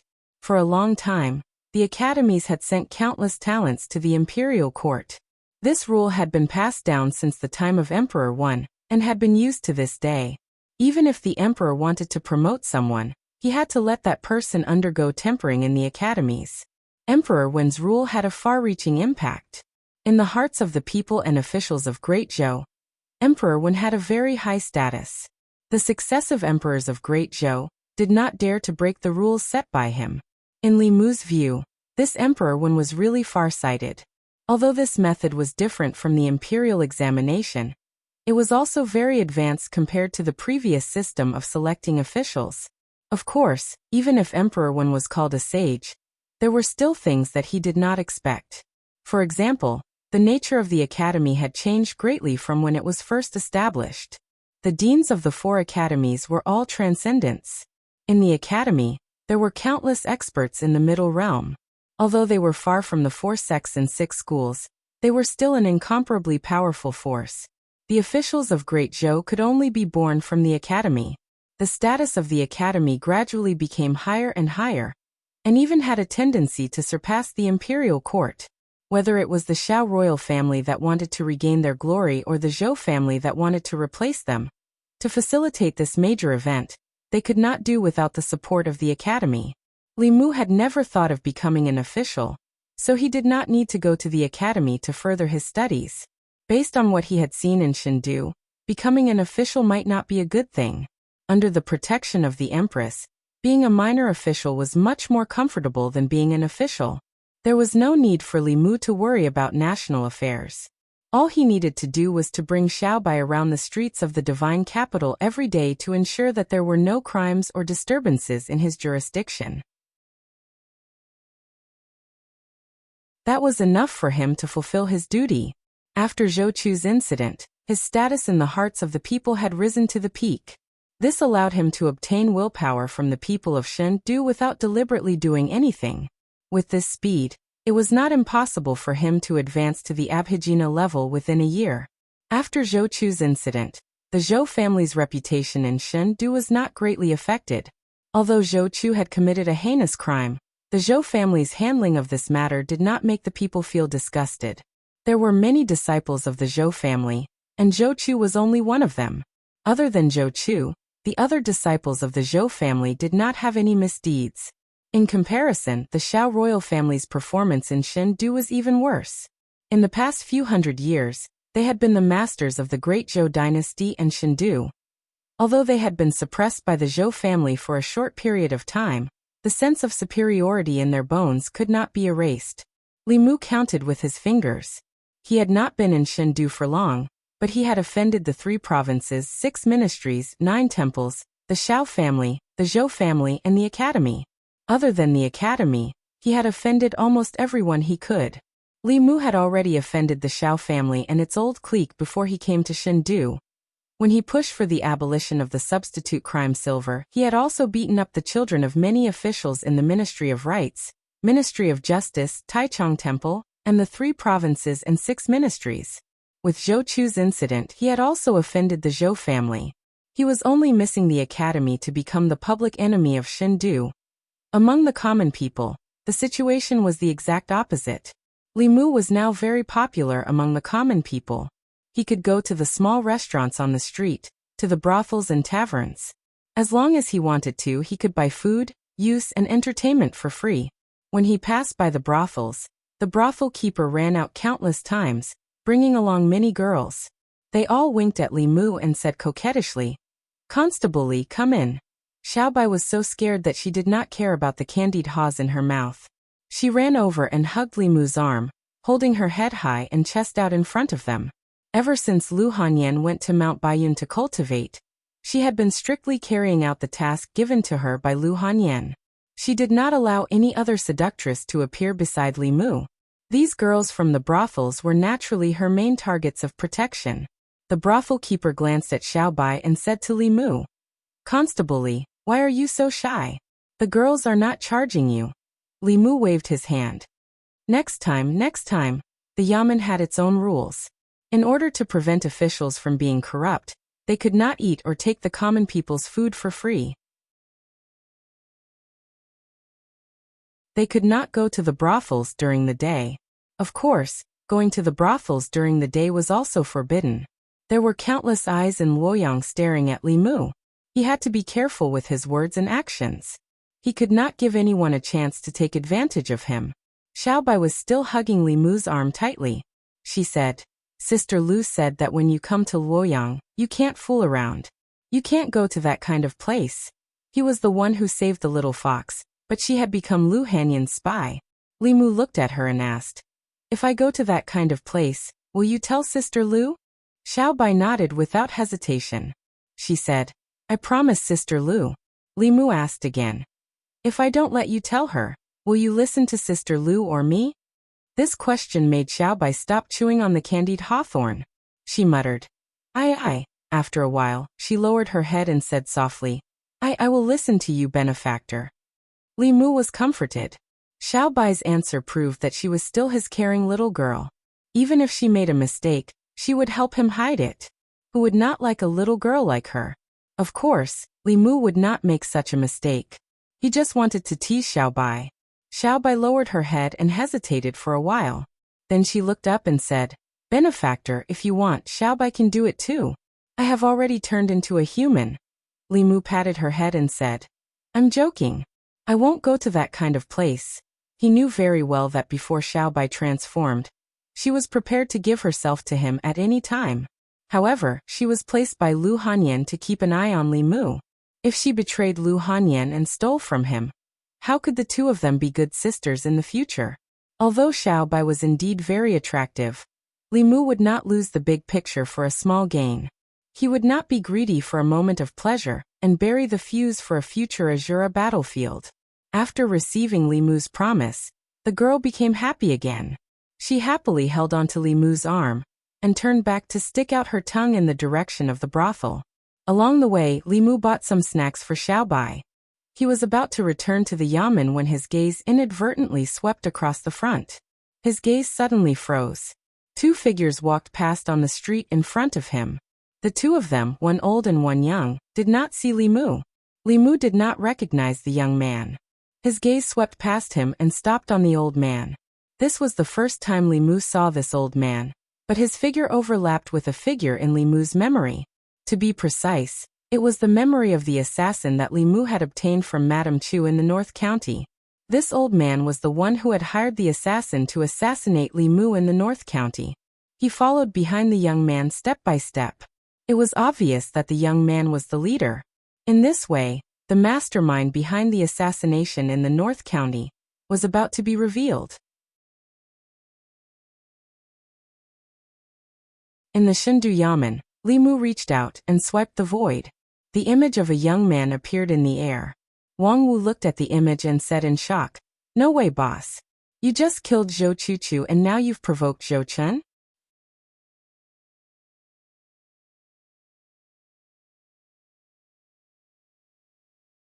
Chapter 234. Mr. Mei had warned Li Mu to be careful of the Zhou family. Li Mu thought that the assassination in the North County should have been done by the Zhou family. It was not until today that he met the old man in the memory of the assassin that he finally locked onto the mastermind behind the scenes. Through Wang Wu, Li Mu confirmed the man's identity once again. Zhou Chen was Zhou Chu's elder brother, but he was not Zhou Ting's son. Among the 4 brothers of the Zhou family, Zhou Ting was the 4th. Zhou Chen was the only son of the 3rd brother. Zhou Chen usually kept a low profile, and was not as flamboyant as Zhou Chu. He also did not bully the people, so the people of Luoyang did not know much about him. The old man beside him was his bodyguard. The disciples of the big families in Luoyang all had bodyguards, and these bodyguards were the closest to them. The fact that the old man appeared in the killer's memory meant that the assassination in Beijun was most likely Zhou Chen's plan. At that time, Li Mu had just offended the old party. If something happened to him, the old party would be the first to be suspected. However, Li Mu did not know whether Zhou Chen had acted on his own, or whether the real mastermind of the Zhou family was involved. The killer was dead, and Li Mu could not accuse Zhou Chen with just his words alone. Moreover, because of him, the Zhou family had just lost a young disciple. If Li Mu pointed the finger at Zhou Chen now, it might completely enrage the Zhou family and bring about their intense revenge. However, the revenge for the assassination had to be taken. As long as he knew the mastermind behind it, he could take his time to plan what to do next. Li Mu walked to the front of the yamen, and saw Zhang Chun walking in listlessly. Li Mu greeted him. "Sir, you're out of court?" Ever since he was promoted to Luoyang magistrate, Zhang Chun's rank had risen from 6th grade to 5th grade, and he was qualified to attend court. Although there were many 5th-rank officials in Luoyang, and not everyone had the opportunity to attend court, the Luoyang Yamen was different from the 6 Yamens. Above them, there were assistant ministers, doctors, and minister counselors. If they had nothing to do, they could stay in the Yamen. Zhang Chun was the only official in charge of the Yamen. Unlike Li Mu, who could sleep as long as he wanted with Xiao Bai in his arms, Zhang Chun had to wake up early every 3 days to prepare for the morning court. Li Mu replied, "Your Excellency left court today, so you're a bit late." Zhang Chun waved his hand and said, "Don't mention it. The quarrel in the court today was too intense. The guy behind this official almost sprayed his saliva all over this official's face." Li Mu asked curiously, "What's the matter?" Zhang Chun said, "It's all because of the academy."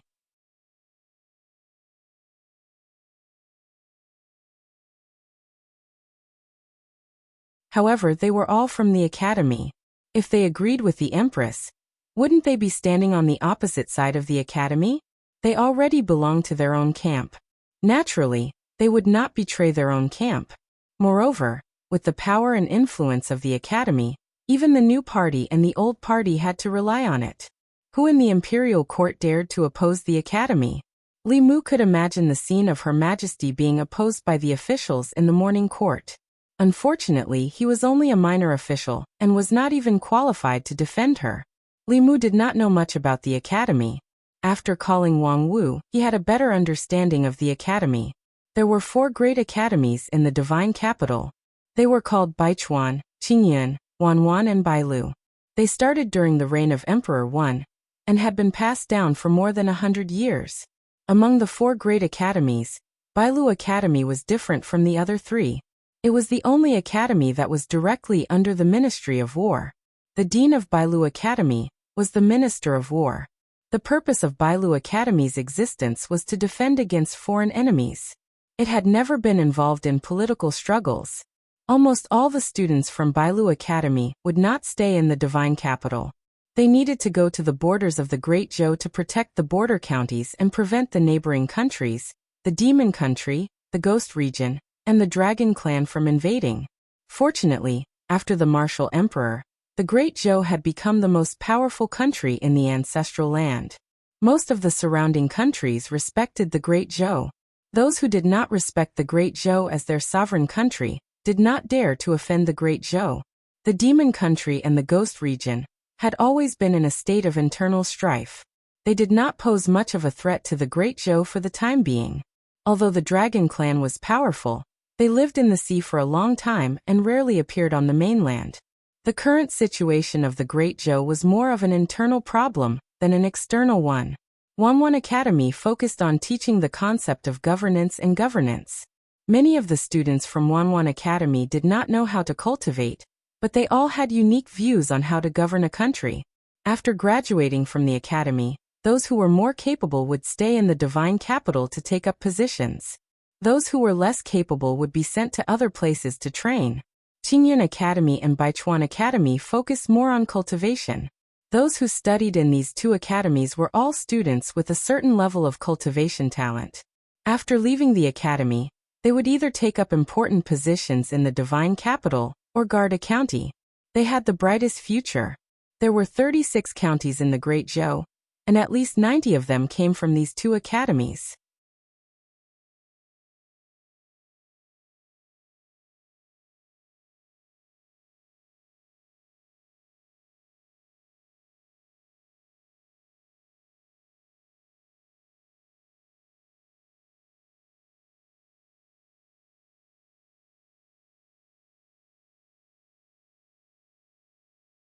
Although the two of them could coexist peacefully for the time being, no one could say for sure what would happen in the future. Li Mu asked, "How do I get rid of this kind of inner demon?" Mr. Mei shook his head and said, "You can only rely on yourself to defeat the inner demon. When your consciousness is strong enough, you can easily erase the consciousness of the inner demon." She looked at Li Mu and asked, "What does your inner demon look like?" Li Mu reached out and swiped in the air. A woman's shadow appeared in the air. This was a small spell that could be mastered in the Jushen stage. It was a weakened version of the art of blacklight. The art of blacklight of the cultivators in Dongxian could turn stillness into motion and appear in real time. It could surpass the power of heaven and earth and reappear the past that had already happened. It was said that the most powerful cultivators in the ninth realm could even see the future temporarily through this spell. As for whether it was true or not, Li Mu didn't know. Mr. Mei looked at the woman. A trace of surprise flashed through his eyes, and his mouth opened slightly. Li Mu saw the change in her expression and had a bad feeling. He asked, What's wrong?" Mr. Mei coughed and his expression returned to normal. He asked, "When did you get this inner demon?" Li Mu thought for a moment and said, "I think it was the night when His Majesty abolished the substitutes in silver. I met her for the first time in my dream. She tied me up and whipped me." Thinking of what happened in his dream that night, Li Mu still felt a bit aggrieved. Hearing this, Mr. Mei's expression was very strange. It seemed like he wanted to laugh but was trying hard to hold it in. A few black lines appeared on Li Mu's forehead as he asked, "Are you laughing at me?" Mr. Mei shook his head and said, "No, ha ha ha." Seeing Li Mu's serious face, she coughed and said, "I'm not laughing at you. I just thought of something funny. Ha ha ha." She put one hand on Li Mu's shoulder and the other hand on her stomach. After laughing, she said, panting, "Don't worry. There are all kinds of strange things on the road of cultivation. The inner demon isn't all bad. She doesn't want to take over your body. Just think of it as a dream. Isn't it good to go on dates with a beautiful woman in your dreams?" Li Mu asked suspiciously, "Is it really okay?" Mr. Mei patted him on the shoulder and said, "Don't worry. It's okay." Judging from Mr. Mei's tone, she didn't seem to be lying to Li Mu or comforting Li Mu. For now, Li Mu didn't feel that the woman was a threat to him. He shook his head and stopped thinking about it. Mr. Mei said, "Haven't you always wanted to know about His Majesty? Since we're free now, I'll tell you." When Li Mu heard this, he was instantly interested. Mr. Mei said, "Since you're already His Majesty's man, there's something you need to know." Li Mu asked, "What's the matter?" Mr. Mei said, "People say that His Majesty stole the Emperor's qi from the ancestral temple and used it to transcend and take over the world. You think so too, don't you?" Li Mu asked, "Is there more to it than meets the eye?" Mr. Mei said, It's true that His Majesty got the Emperor's qi, but he didn't do it willingly. When he married the former crown prince, became the Empress, and obtained the Emperor's qi, it was all part of the Zhou family's scheme. Li Mu really didn't know that there was such an inside story.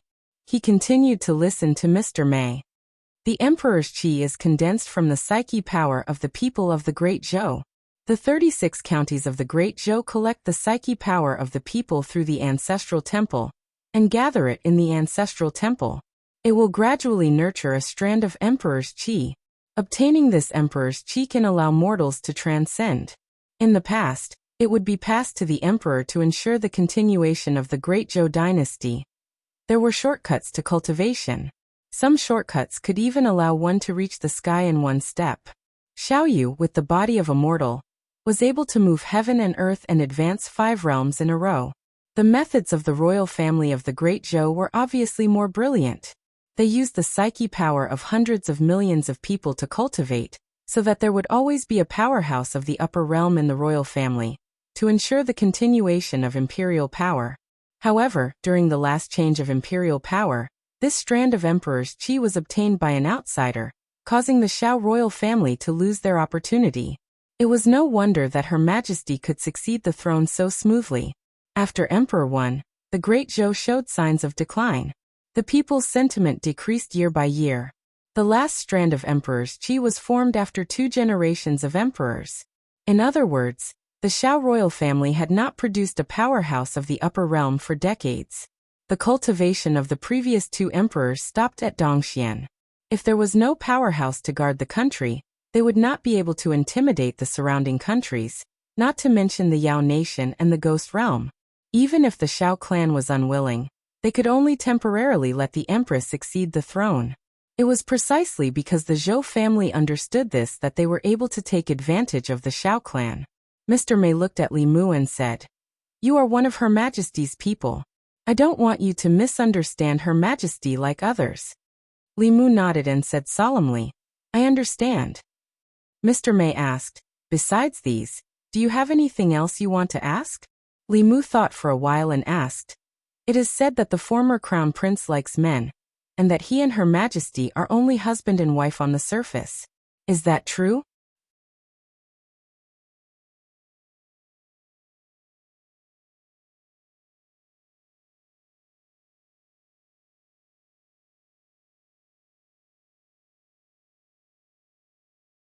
The young female official said, "What kind of twisted logic is that?"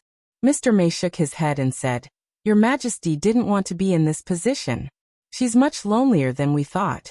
In front of us, she only shows one side, but in fact, the side that she hides is the real her." Li Mu walked out of the government office. He looked up at the sky and scratched his head in confusion. Since just now he had a strange feeling that someone was spying on him in the dark. This feeling came and went. Li Mu searched for a long time, but he couldn't find the source. In this situation, either he had an illusion, or the spying person's cultivation was much higher than his, and used a high-level magic like the art of mystic light.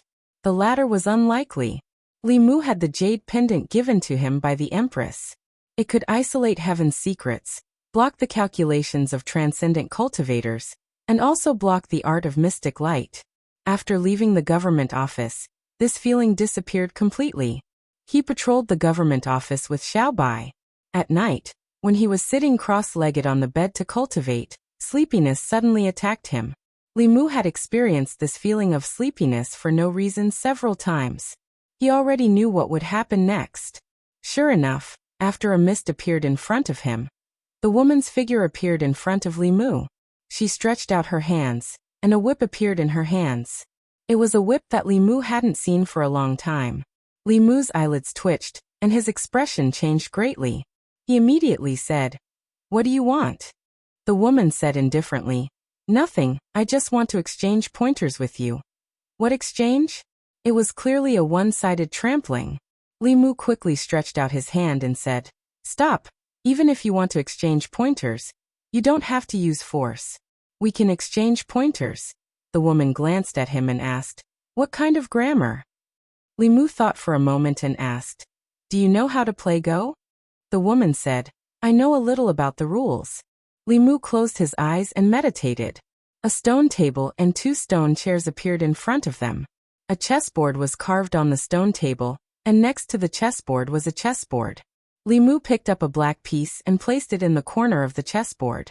He immediately said, "It's your turn." In the dream, Li Mu couldn't beat her. He could only make a prompt decision and make the decision for her. Although Li Mu's Go skills weren't high, it was still easy for him to beat a rookie who knew a little about the rules.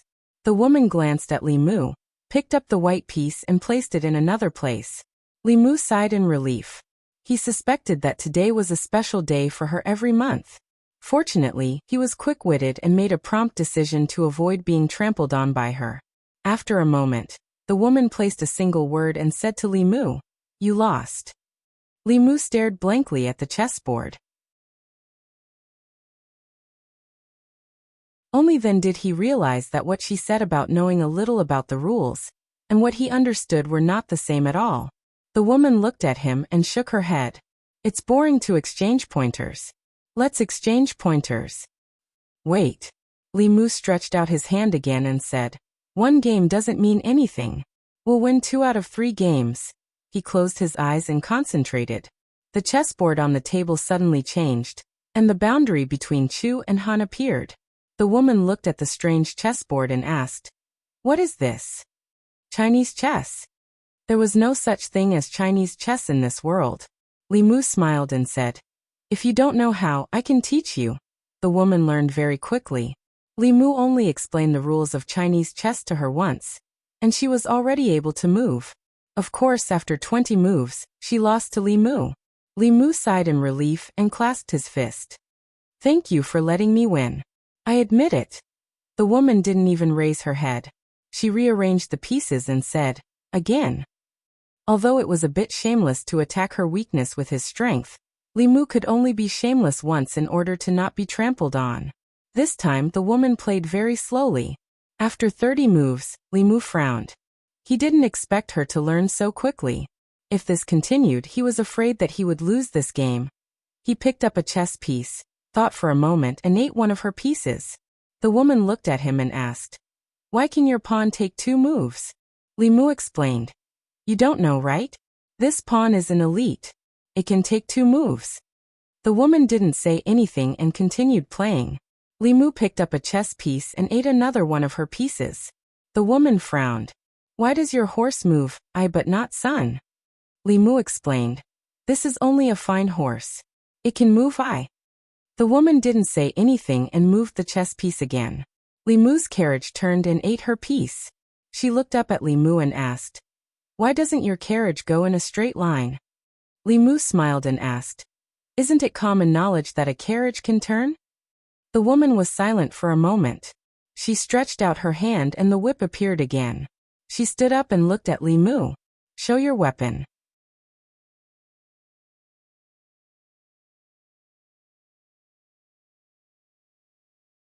Chapter 237. During breakfast, Xiaobai saw Li Mu's tired face and asked, "Savior, did you not sleep well last night?" Li Mu said listlessly, "I'm fine. I just had a nightmare last night." A woman's heart was like a needle at the bottom of the ocean. Even if it was a woman he imagined. Li Mu did not know how he had offended her. She was fine last night, but then she turned hostile again, and tormented Li Mu for most of the night. If it was just a night without sleep, it was nothing to Li Mu now. He could still be energetic if he did not sleep for 10 days or half a month. However, excessive mental exhaustion in the dream would also affect reality. Last night, he had fought more than 300 rounds with the inner demon. He had even mastered the use of the mantra a lot. Although he was a little mentally exhausted, he had gained a lot. After breakfast, he returned to the yamen with Xiaobai. Li Mu learned from Wang Wu that the Empress had sent another box of tribute pears early in the morning. Li Mu was a little confused. How did the Empress know that he liked pears? He was actually a little reluctant to share the tribute pears with everyone yesterday. He did not need to share this box of pears with them. He and Xiaobai would take it home to eat at night. After that, he returned to his room, changed into his official uniform, and went out to patrol while collecting psychokinesis. Cultivation after the omnipotent realm was much harder than he had imagined. Li Qing did not take long to advance from the omnipotent realm to the omnipotent realm. Although her talent was not as good as Li Mu's, she had already built a solid foundation after more than 10 years of accumulation. Li Mu adjusted his train of thought. After experiencing the rapid advancement, he was indeed a little impatient for success during this period of time. Although there were shortcuts in cultivation, pursuing them too much would also create hidden dangers for oneself. If Li Mu's mana was cultivated step by step like Li Qing, the inner demon would not have a chance to invade at all. He felt that his cultivation was slow, but it was actually only compared to before. In reality, to be able to enter the third realm of cultivation at such a young age was definitely not slow. Moreover, he had not been cultivating for long.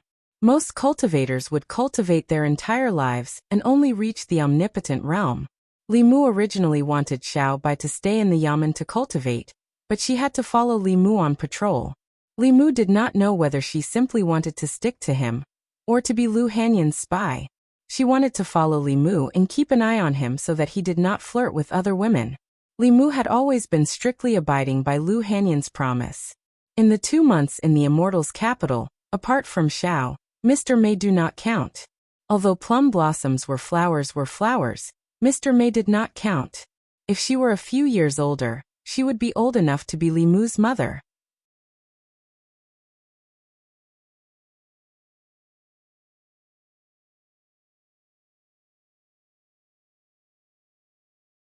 Then he left the Immortals' capital and came to the North County, where he met Li Mu.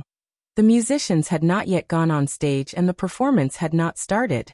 The guests below the stage occasionally chatted with each other. Miss Yinin's skills are getting better and better. Listening to her play is a great enjoyment in life.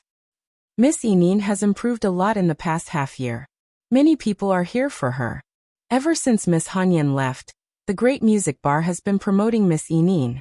In half a year, she became the star of the Great Music Bar. Miss Hanyan is worthy of being the #1 musician in the Immortals' capital. Unfortunately, she suddenly disappeared a year ago and no one knows where she went. I also miss Miss Hanyan. Li Mu drank his tea. He did not expect to hear Lu Hanyan's name from these people. One said that she was proficient in all kinds of musical instruments and was very famous in the Immortals' capital. It was not an exaggeration at all. Lu Hanyan had never bragged about this. Li Mu also only knew about it now. Not long after, a woman hugged a Guqin and walked up to the stage. The discussions below gradually stopped. Zheng. When the sound of the Guqin entered their ears, their minds couldn't help but be shaken. Li Mu looked at the woman on the stage and smiled. Although it was his first time meeting Miss Yinin, he had heard about her many times from Lu Hanyan. This caused Li Mu to feel an inexplicable sense of familiarity even though it was his first time meeting her. In the music bar, there were many small groups. Yinin and Lu Hanyan were close like sisters. Li Mu looked at her as if she was his sister-in-law. After the song ended, the woman on the stage stood up and bowed to the guests below. She said gently, "Thank you for coming. Yinin will take her leave." She walked down the stage and was about to leave with her Guqin. A young man sitting in the front row suddenly stood up and said, "Miss Yinin, I am from the 100 Rivers Academy. I have admired you for a long time. I hope you can give me a chance." Yinin hugged her Guqin and took 2 steps back. She apologized. "Young master, I am sorry. Yinin's status is lowly. I am not worthy of you." The young man said, "I am not marrying you as my wife. You can be my concubine." Yinin shook her head and said, "I am sorry. Yinin has no plans to marry." The young man took a step forward and said, "What's so good about playing for others here? If you follow me, you will enjoy endless glory and wealth. Do you still need to suffer like this?" Yinin took 2 steps back and said hurriedly, "I like this place very much.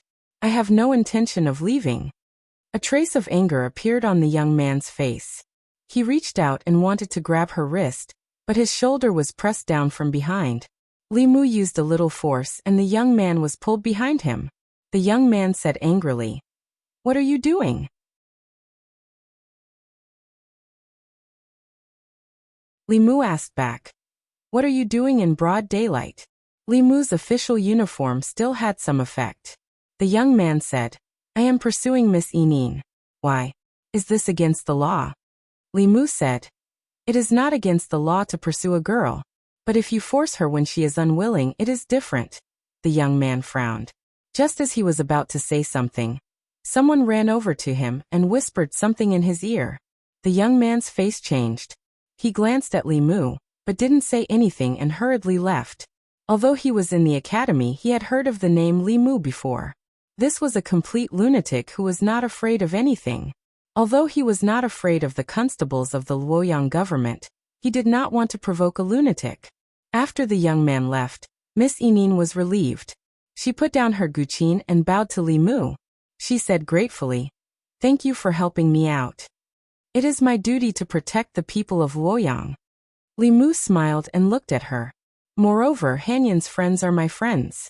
If you encounter any problems in the future, you can come to the Luoyang government to find me. Although Lu Hanyan said that he was not allowed to fool around in Luoyang, standing up for her good sister could not be considered as fooling around. Moreover, as a constable, Li Mu had the duty to protect the people of Luoyang. Hearing Lu Hanyan's name, Miss Enin was stunned. Then she looked up at Li Mu and asked in surprise, "Sir, do you know Sister Lu? Where is she now? Is she okay?" Li Mu said, "She and Wanwan are in the North County. They are both fine." Hearing Wanwan's name, Enin did not have any doubts that the person in front of her knew Lu Hanyan. Her expression was a bit agitated and angry. She said, "She left without even saying goodbye. How can she be a good sister?" Lu Hanyan had mentioned this to Li Mu. Although her experience in the music house was a bit bumpy, she had made a few good friends in the past 10 years. She did not want to face the scene of parting. After redeeming herself, she left quietly with Wanwan without telling anyone. From Miss Enin's reaction, the feelings between them should be sincere. Hearing Lu Hanyan's news, Enin was clearly a little agitated.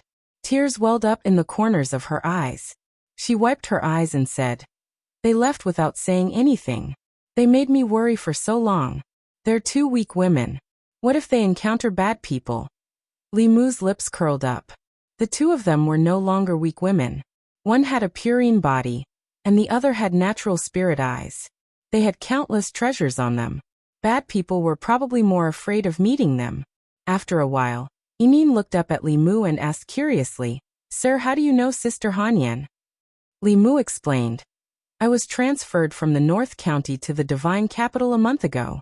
Before that, I was with Hanyan and Wanwan in the North County."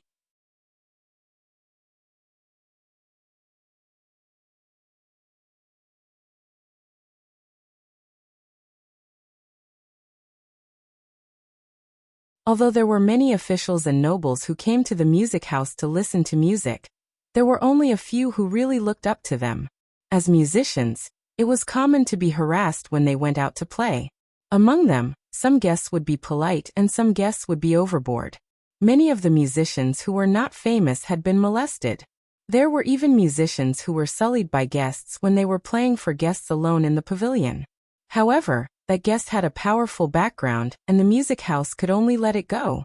As musicians, they had no sense of security. In fact, they were very envious of Sister Hanyan who could control her own fate.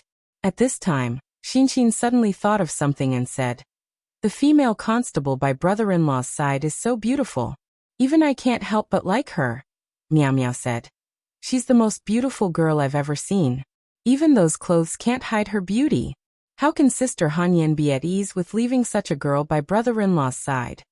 Little Seven thought about it and said, "Brother-in-law is alone in the Divine Capital. We have to help Sister Hanyan keep an eye on him. We can't let other little vixens take brother-in-law away."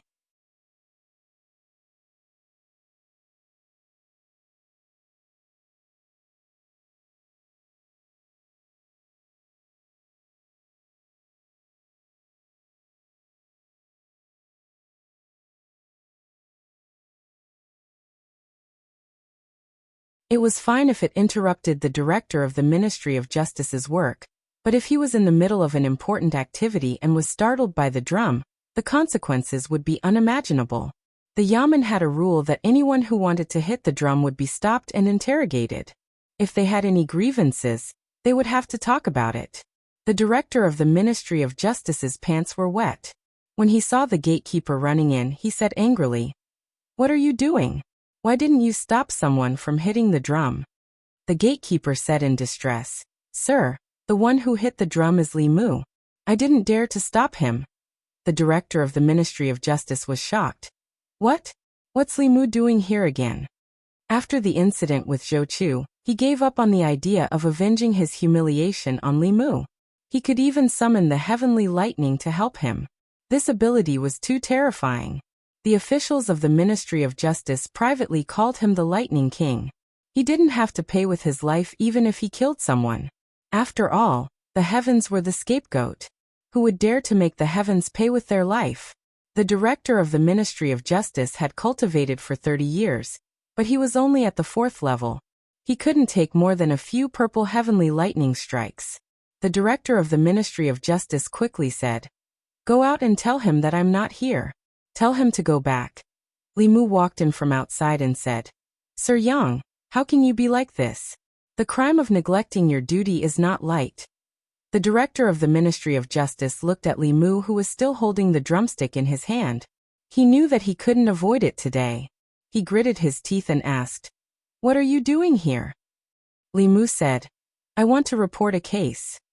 In the court of the Ministry of Justice, the director of the Ministry of Justice sat above and asked Li Mu, "As the constable of the divine capital, why didn't you report a case to the divine capital? Why did you come to the Ministry of Justice?"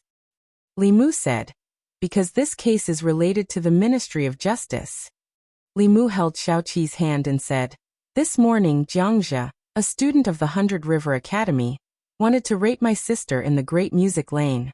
He was stopped and handed over to the Ministry of Justice. However, the Ministry of Justice let him go. Sir, don't you have an explanation for this?" The director of the Ministry of Justice glanced at him and said, "He didn't succeed. I've already reprimanded him. What else do you want?"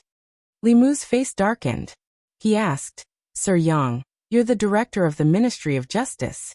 You should know that the crime of attempted rape is not much lighter than rape. How can the Ministry of Justice let him go so easily?"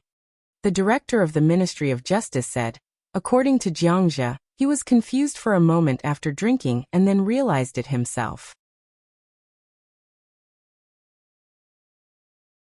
According to the law, Jiangzhe took the initiative to stop the violence. This is not considered attempted rape. Is my judgment wrong? Li Mu said, "Sir, don't you think it's a bit hasty to close the case based on Jiangzhe's one-sided statement?" The director of the Ministry of Justice said indifferently, "I'm the director of the Ministry of Justice. You're just a small constable. Do I need you to teach me how to judge a case?" "Well," Li Mu pointed at the director of the Ministry of Justice and said loudly, "As an official of the Ministry of Justice, it's bad enough that you don't make decisions for the people. How can you be in cahoots with such a villain?" He pointed at the top of his head and said angrily, "Damned God, if you have eyes, you can punish such a muddle-headed official." The director of the Ministry of Justice's expression changed drastically. He jumped down from the table and covered Li Mu's mouth. He said in horror, "Let's talk nicely. Constable Li, don't do this."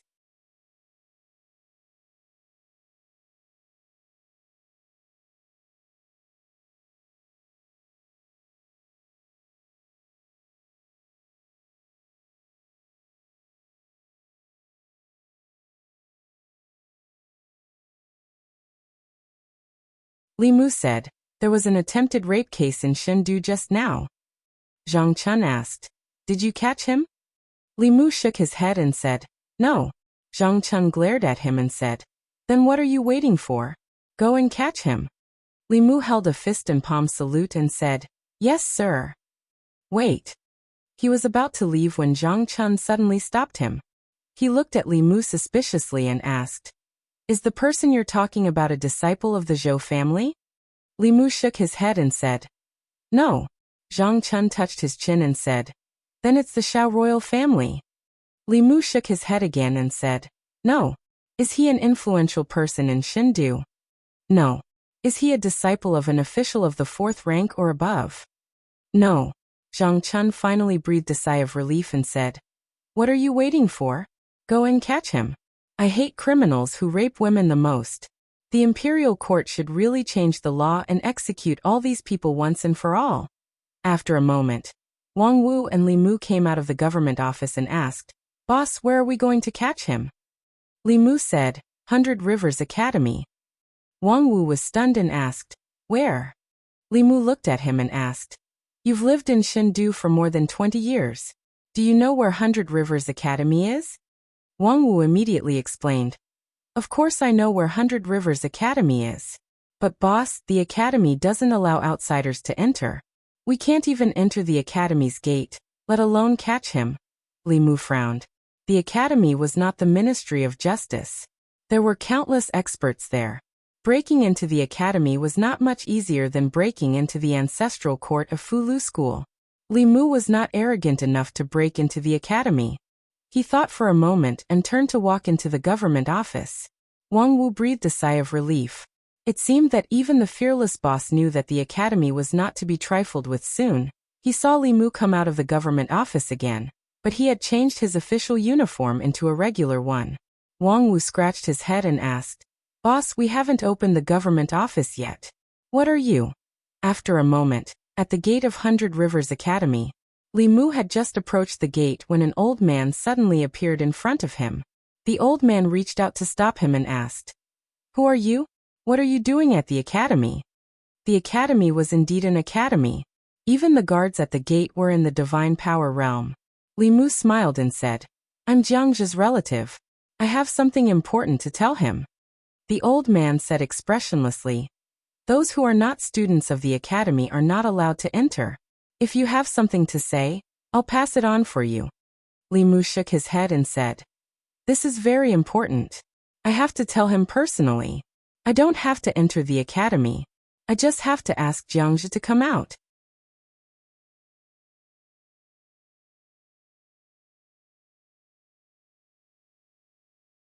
Chapter 240. After the old man entered the academy, Li Mu waited outside the academy. The 100 Rivers Academy was located in the southern district of the divine capital. It covered a large area. The road in front of the academy could accommodate 4 carriages at the same time. There was a stone tablet in front of the academy. It was engraved with the words, "100 Rivers to the Sea." It was said that it was written by Emperor Wen himself. Standing in front of the academy's gate, a magnificent aura hit him in the face. Li Mu wouldn't have such a feeling just by looking at a door. There must be a formation covering the academy. Li Mu waited outside for a quarter of an hour. During this time, students came in and out from time to time. Li Mu noticed that when they entered the academy and walked through the gate, there was an obscure fluctuation of spirit energy on them. Obviously, the gate of the academy was a powerful formation. The students of the academy should have something to verify their identity. If outsiders came close, they would be blocked outside by the formation. Li Mu waited for a while more. The old man he saw just now finally came out with a young student. Jiangzhe looked around but did not see a familiar face. He turned around and asked, "You said that my relative is here. Where is he?" The old man pointed at Li Mu and said, "This person said that he is your relative and has something important to tell you. Why, you don't know him?" "No." Jiangzhe walked in front of Li Mu and asked, "Who are you and why are you looking for me?" Li Mu said, "Your family asked me to bring you something." Jiangzhe was puzzled. "What is it?" Li Mu stretched out his hand. A light flashed and a chain appeared in his hand. There was a collar at the front of the chain. Jiangzhe was still staring blankly at the thing in Li Mu's hand when the collar suddenly opened. It wrapped around his neck and closed again. The shackles of the yamen were partly prepared for ordinary people, and partly for demonic ghost cultivators. Although this chain was not a powerful magic weapon, it had no problem locking down low-level demonic ghosts and cultivators of the lower 3 realms. When they were locked by the chain, they could not use their magic power. Jiangzhe's cultivation was only in the soul condensation realm. By the time he reacted, Li Mu had already put the iron chain around his neck. The old man with the divine arts reacted much faster. He noticed that something was wrong and instantly appeared here. He glared at Li Mu and said furiously, "Junior, what are you doing?" Li Mu took out the token on his waist and waved it in front of the old man, saying, "100 Rivers Academy's Li Mu, failed to rape an innocent girl. Shindu Yaman arrestor Li Mu, ordered to arrest the criminal. The old man said with a gloomy face, "He's a student of the academy. Let him go immediately." Li Mu snorted and said, "Luoyang is the great Zhou's capital, not the academy's. If anyone breaks the law, the governor's office has the right to punish them." The old man glared at Li Mu and did not say anything more. He reached out to grab the chain in Li Mu's hand. Li Mu grabbed the chain with one hand and grabbed the air with the other. A fulu appeared in his hand. He looked at the old man and said coldly, "Using violence to threaten a public servant and obstructing official business. Even if I kill you in front of the academy today, I won't have to take responsibility." The old man stopped in his tracks and looked at the fulu in Li Mu's hand. He was afraid and did not dare to step forward. There were teachers in the academy who were proficient in the fulu. He knew what the purple cloud thunder charm looked like. The charm's power was not ordinary. If he was hit by it, even if he did not die, he would lose half his life. Seeing the old man retreat, Li Mu dragged Jiangzhe with the iron chain and swaggered towards the yamen. Jiangzhe was dragged by Li Mu. His face was full of panic and he shouted, "Save me." The old man gritted his teeth and went back into the academy. In a classroom in the academy, the gray-haired old man stopped teaching and frowned. "What? You said Jiangzhe was taken away by the Luoyang Yamen?" The old man said. He said Jiangzhe was related to a case and wanted to bring him back to the yamen for investigation. The gray-haired old man threw down the book and said angrily, "How dare they? Since when did they have the right to interfere in the academy's matters?" He waved his sleeves and said in a deep voice, "Follow me to the Luoyang Yamen." The Baichuan Academy was not far from the yamen. Li Mu dragged Jiangzhe on the street and attracted many people's attention. Many people greeted Li Mu every day and were already familiar with him. They approached him and asked, "Constable Li, what crime did this man commit?" Li Mu said, "Attempted rape of a woman. You have to take this as a warning and obey the law." That person quickly said, "We won't do such a thing even if we're beaten to death. This guy is dressed like a dog, but I didn't expect him to be a beast." Another person said, "Look at his clothes. He's definitely not from an ordinary family. I wonder which family he's from in Luoyang." He accidentally fell into Constable Li's hands again. There seemed to be 3 vertical blue ripples on the chest of his clothes. 3 blue ripples. Isn't that the symbol of the Baichuan Academy? Is he a student of the Baichuan Academy? Yes, he's a student of the Baichuan Academy. He's wearing the academy uniform. Li Mu dragged Jiangzhe away. The people were still talking behind them. The academy had a high status in the hearts of the people. It was a place that nurtured talents for the country. For more than 100 years, the academy students had contributed a lot to the Great Zhou. How can a student of the Baichuan Academy be a rapist? Do you think Constable Li caught the wrong person? The person caught by Constable Li can't be wrong. He provoked the old faction and killed Director Zhou. It's only been a few days. Why is Constable Li at odds with the academy again? What's wrong with the academy? If someone from the academy breaks the law, he has to be punished by the law. I'm worried that the academy will cover for him. The academy is a place that educates and cultivates talents for the country. How can it cover for a rapist? Your worries are unnecessary. How can there be such an academy? Li Mu brought Jiangzhe back to the government office. Zhang Chun had been waiting in the court for a long time. When he saw Jiangzhe, he was stunned and asked, "This is the rapist?" Li Mu nodded and said, "That's him." Zhang Chun's face darkened. He said, "He's well dressed. I didn't expect him to be a beast." After snorting coldly, a trace of doubt appeared on his face. He muttered, "Why do I find his clothes familiar? I think I've seen them somewhere before." Wang Wu reminded him, "This is the uniform of the Baichuan Academy." Zhang Chun suddenly understood and said, "I remember.